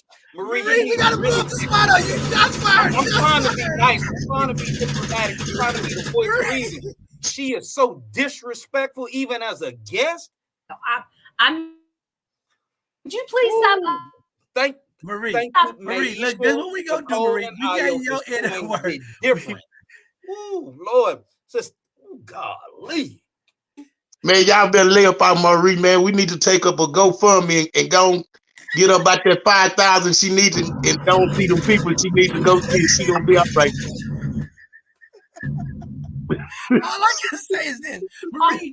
I know you triggered. I'm gonna leave it alone, okay? I was just trying to bring something to my audience a little different, but all I'm saying, would you please stop muting me? Let me just say one thing. I promise you, just one thing. So here's the thing about Umfufu. Eddie Murphy couldn't find a woman because I'm American. Lenny Kravitz has that song, American Woman, Stay Away From Me. Yeah, right? You know that song, brother, right? And so you got these men from America going to other countries because what do they want to do? They want to subjugate a woman. They don't want a queen. They want something that they can control, brother. So what you want is an Umfufu. You want to go talk to Eddie Murphy about Umfufu. Watch that Raw episode. And guess what happens when Umfufu gets to America? Well, her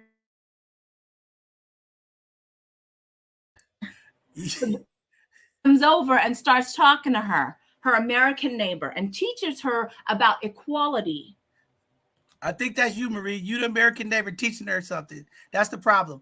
American women, be careful out here. All my Nigerians, all of my folks from the Dominican Republic, when you come to America, please do not connect with Marie. I promise you. It's not going to help you. I promise you. No, if you try to find black man, you try to find love, stay away from Marie. Okay, Marie, I love you. I got to get going. It's late. It's overtime. We'll get you back for another conversation. You already blew up my spot. You got my community going crazy on me, okay?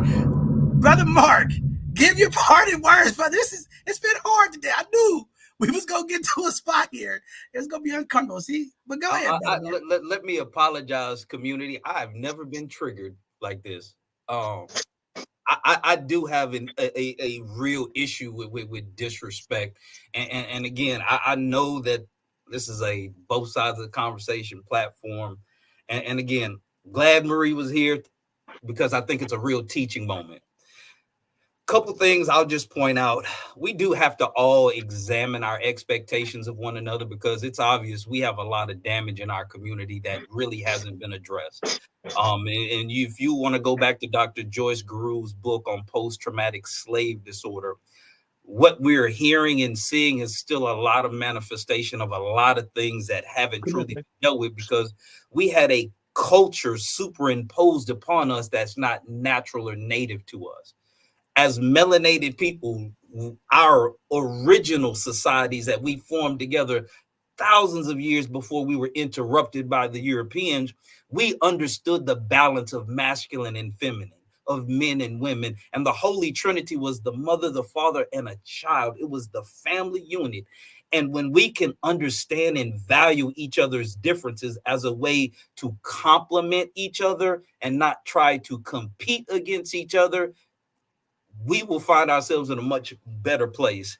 And again, for the men, we need to make sure that we practice living with radical honesty because again, we understand our women are very emotional, and when we understand how to create certain feelings in women, there are a lot of times where we have exploited that and manipulated. I saw the video that Io shared where the young man broke down the 90-day process of how he plays games with people, and that is that's the ultimate disrespect, is to use dishonesty and manipulation as a way to get something from another human being. So we got to be honest, ladies, get a real vetting process. Have some men in your life, some that are above you in age and experience and wisdom, uncles, fathers, big brothers, men that you can trust who can see things that you may not see. And you also need some that are close in age, like some brothers that you trust, to also help vet people. Because again, when your emotions get tapped into, and Lord for, well, I ain't gonna say Lord forbid, but if you get to the physical intimacy stage, your thought process does get altered. Whether women will honestly admit that, your emotional state gets altered when you start getting intimate with a man. So you need men that you can trust outside of yourself to help vet the men that you're qualifying. Now, I do have a 5-step love amnesty program. I used to be a pastor. I was married for 16 years myself. I know what it feels like to lose a family because of bad decisions. So after going through that process, I really had to examine my responsibility, and I came up with a strategy. And again, 5 quick steps. 1, you got to triage where you're at if you're trying to heal a relationship. 2, you got to commit to a decision. Or is this relationship worth saving, or is it something that we need to go in our separate ways? Then next, you need to have a purge, because whenever there's offenses taking place, and this is one of the big issues I see in this conversation, both sides do have legitimate problems and gripes they need to get off their chest. And before somebody dismisses it, they need to just acknowledge, I see you're hurt. I see you feel pain. Whether it's right or wrong, we just need to first give people the decency of acknowledging where they're at and how they feel. And that's both sides uninterrupted. The next stage is we have to put a definition on what the relationship would look like going forward. And we have to do that together. So there's some structure that we can build and grow from. And then we all need to do the self-work and continue to work on ongoing relationship skills. It takes skills and work to learn how to deal with other people, particularly if you haven't done the work on yourself. So those are just 5 steps I highlighted. I have a whole program, and if anybody's interested, y'all can reach out at brothermarkscott@gmail.com. I will do the class with you, but we do need to have a process to heal ourselves. I thank each and every one of y'all for being on the program. Marie, again, I know we had our back and forth, sister, but nothing but love for you. Oh, it's all love, brother. All love. All I can say, Brother Mark. Go ahead, Bishop. I see Brandy in there talking about I'm misogynist. I am. I'm all of that. Okay, I'll be all of that. Whatever you want. But I'm telling you, when you women understand certain things, you'll get certain results. And I know people out there getting results from all this misogyny, all this stuff you say I am. I'm just being real. I just try to get y'all with man won't. We in the barbershop. You always want to ask men what it is. We just trying to give it to you. This is the problem that women have. They ask men what it is. We tell you what it is, and y'all just cannot receive it. You can't speak for all men, John Henry. Marie, you can't speak for all men. You speak for yourself, brother. Marie, because she just can't handle it. I don't know. She just cannot handle it. I don't know. So again, we got a lot of work to do. It's not beautiful. It's a lot of work that needs to be done. So I hear you, Mark. It's frustrating. This is why these conversations are so triggering. This is why this is the number one talked about on all podcasts, all platforms across the country. There's a crisis in love. There's something about the interaction. There's something about the reaction. There's something about the communication. There's something that we are missing. And I keep saying this, we have to go back to the basics, not the traditional, not all of that stuff, but to the basics of just being humanly kind, loving, open, patient. Just saying basic stuff. I think just basic respect. If I'm talking, you're not talking. Just basic stuff, not even trying to make it elaborate. Just if we could go back to the basic stuff. Hey, when you upset, I'll give you a moment to catch yourself so we can have the conversation. Whatever, the basics. If I take you to dinner and I pay for everything, I might not want you to pay for anything, but at least be the woman enough to say, hey, I'll leave the tip. Do you need me to leave the tip? Something, just basic humanity, compassion, humility. That's it. We're not asking for something extreme. Men are very simple. Women are very simply complicated, okay? But I'm just saying, we just simple. We just want a little love. We just want a little affection, a little understanding. It's hard out here for both parties, males and females. But when a man's looking for that feminine energy, we just looking for some softness. We being hard all day. We being protectors and providers all day. When we come home, we just want softness. When we pick up the phone, we just want to hear softness. Maybe the conversation didn't go right. Maybe I said something outlandish off the hook. How do you bring that nurturing spirit to the situation? We need balance. Maybe I'm over here, I'm out of whack. How do you bring me back? That's the kind of stuff we want, basic stuff. How do you bring me back? Okay, we got to disconnect. We're not agreeable. Things are not going right. How do we pull this full circle? Are you going to be the big person? Are you going to be in that nurturing and softness to say, hey, you know what? I hear you. Let's get back focused. I don't know, just simple stuff. But with that being said, Sister Io, I'm sorry. I know you always wrap it up with your call to action and great feedback. Give us what you have, Sister Io.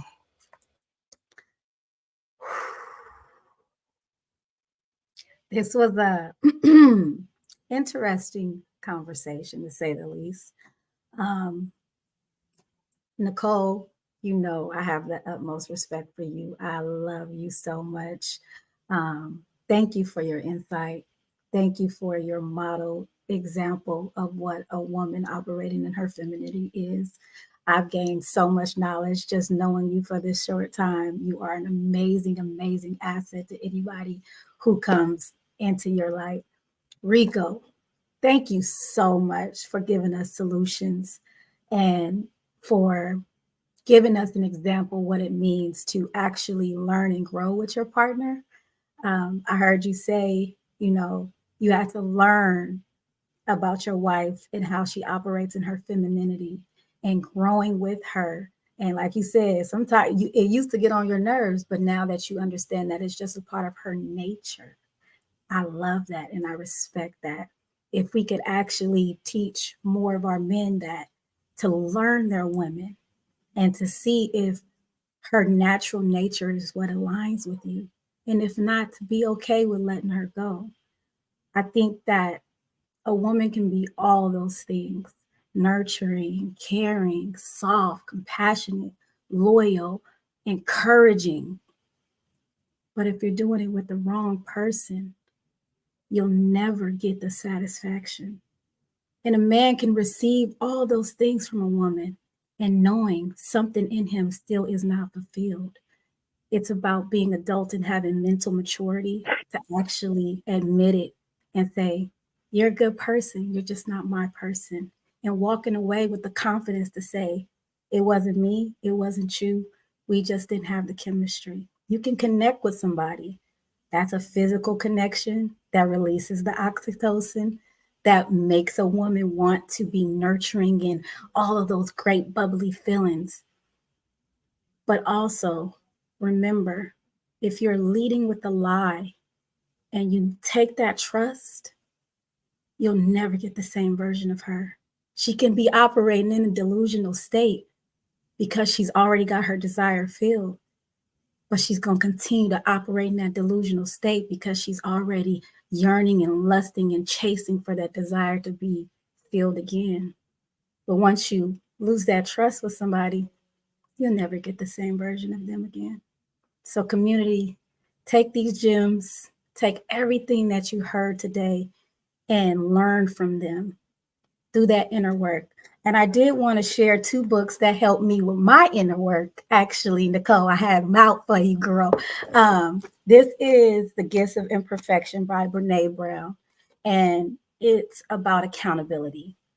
It's about looking yourself in that mirror and realizing who you are, what your faults are, and facing those flaws that make you feel inadequate and project on other people. Also, this book right here, The Best Yes. I have a problem myself with saying no. And that's operating in delusion too. But this book right here has helped me grow immensely in standing in my power and being okay with walking away. And if that means that I'm not the chosen one, it's okay. Because whomever it is that you choose, I pray that they get the gift that I've been able to give you. And that's my light. So make sure you're a champion. I don't know, Mark. There's a lot of softness from Maisha, Nicole, Io. A lot of feminine energy out there, fellas. Hey, get out. Hey, Io, now they coming for you, Io. All right. Listen. I don't know if I can wrap up like you all wrapped it up because I'm the bishop. I came to shot fire. Cotton candy, cotton candy. All right, that's my safe word. I'm gonna say this, okay? I'm gonna give the benediction, but before I give the benediction, I gotta say this. I'm impressed, regardless of what's going on in the comments, because we really had a great conversation. There's some things that I could say, like just watching all of you grow. Io, Nicole, Rico, DJ Nana, Maisha, I'm just meeting you today. Troy, just meeting Mark. You steady evolving. I agree with Nicole. These conversations are very important. And I hope today that somebody out there, when we're talking about communication, sometimes it's just getting what you need. A lot of times we want to shoot the messenger, and it's not about the messenger. We always say this to our young people. It don't matter who the mailman is dropping off the mail in the box, right? You still got to open up the mail and read it, right? And take what you need. You know what I'm saying? Everything on here might not apply to you. Everything might not be your reality. But there's some gem that somebody gave you today that you should be able to take and apply. The whole purpose of this conversation is to get something out of it. Yes, it's ups and downs in the show. There's fun. We're catting around a little bit, having fun. But it's some reality and there's some realness in there. And there is a lot of hurt in our community, a lot of disappointment from failed relationships, childhood trauma, things that folks are still experiencing today. Because a lot of times we operate like everything is good and it ain't always good. And it's okay. And I think Io wrapped it up good with just saying that, sometimes the person that you think is your person might not be your person.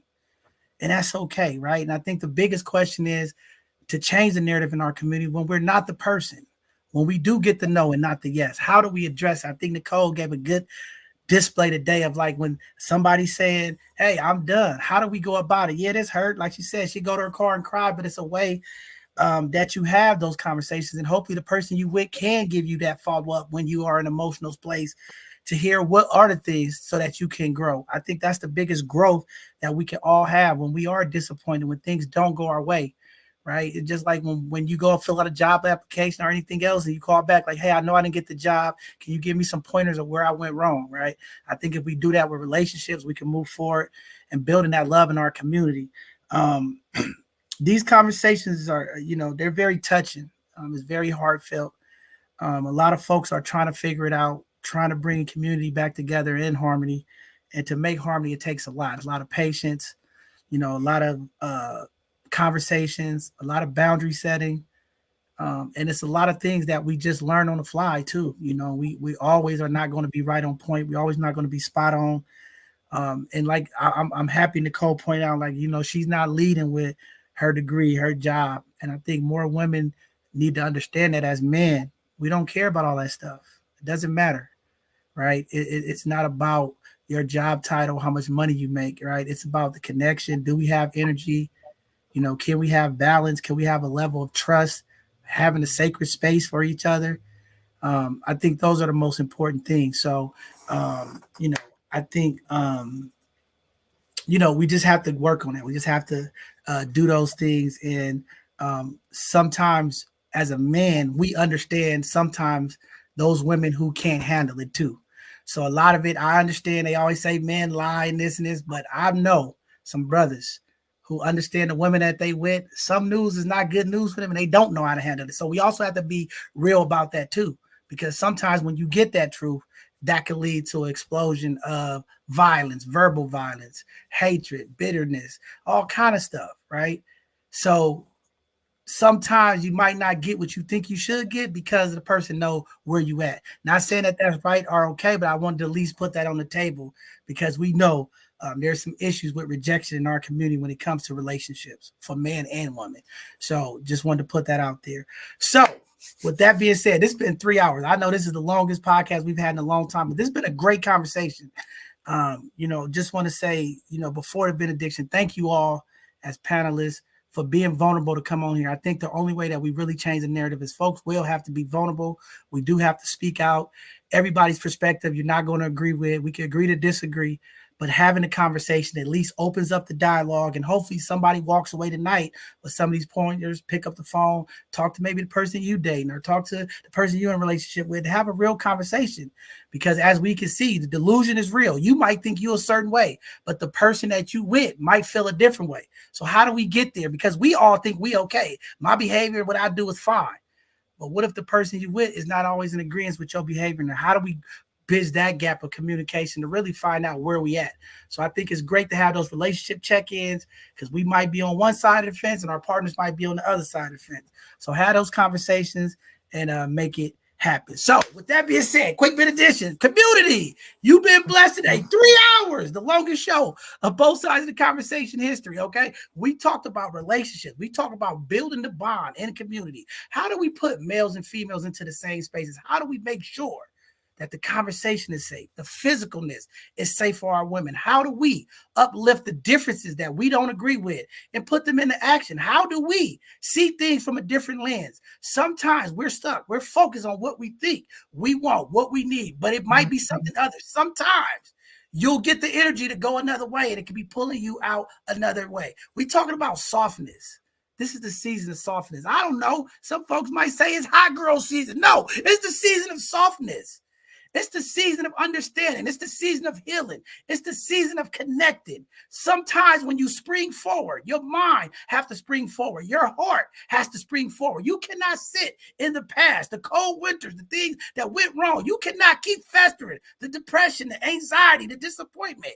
You must step into a new you, a new version of you. Find you a mentor. Find you somebody that can help you. There's a lot of coaching that is happening in our community. Make sure you are connected with the right people. It's okay to think outside of the box. It's okay to be open.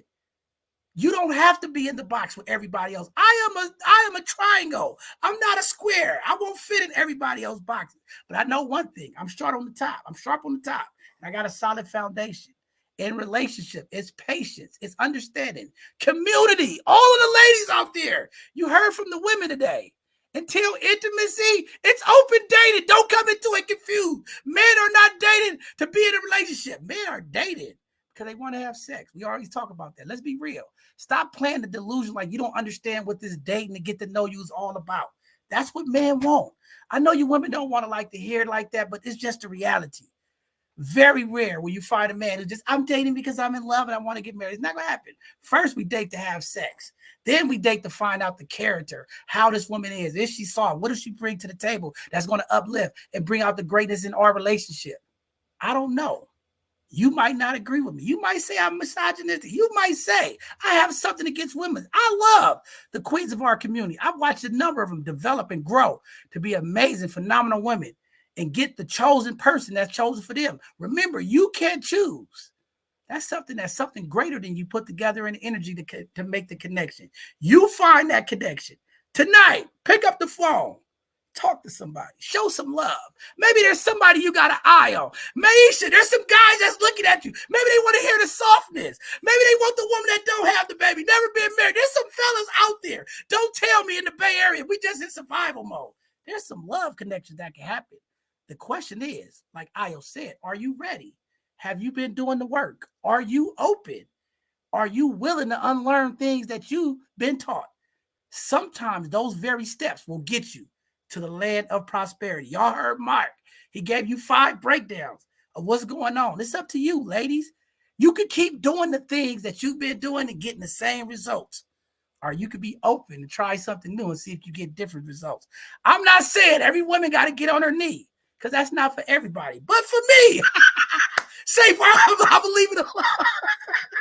Good night, community. See, I had to leave with some craziness. All right. With that being said, our next live show is this Tuesday. We're going to have some phenomenal hidden gems up here on Tuesday. I won't be here on Tuesday because I got community business that I got to do this week. So Mark and I will be here this Tuesday to hold down the hidden gem segment. I'll be back Thursday as we continue to intentionally bring phenomenal folks from our community, bring education, information to our community. Looking forward to this Thursday conversation and community. Looking to build with you tonight. I don't know. Maybe we'll start up at both sides of the conversation speed dating. I don't know. Maybe we'll make some matchmakers. All I know is these amazing women on this platform, I'm comfortable. I know Ayo, Nicole, Maisha can hold their own. DJ Nana, there's some change mindset from these phenomenal women. I'm just saying, there is hope. There is an opportunity. Until next time, be safe out there. Lead in love, community.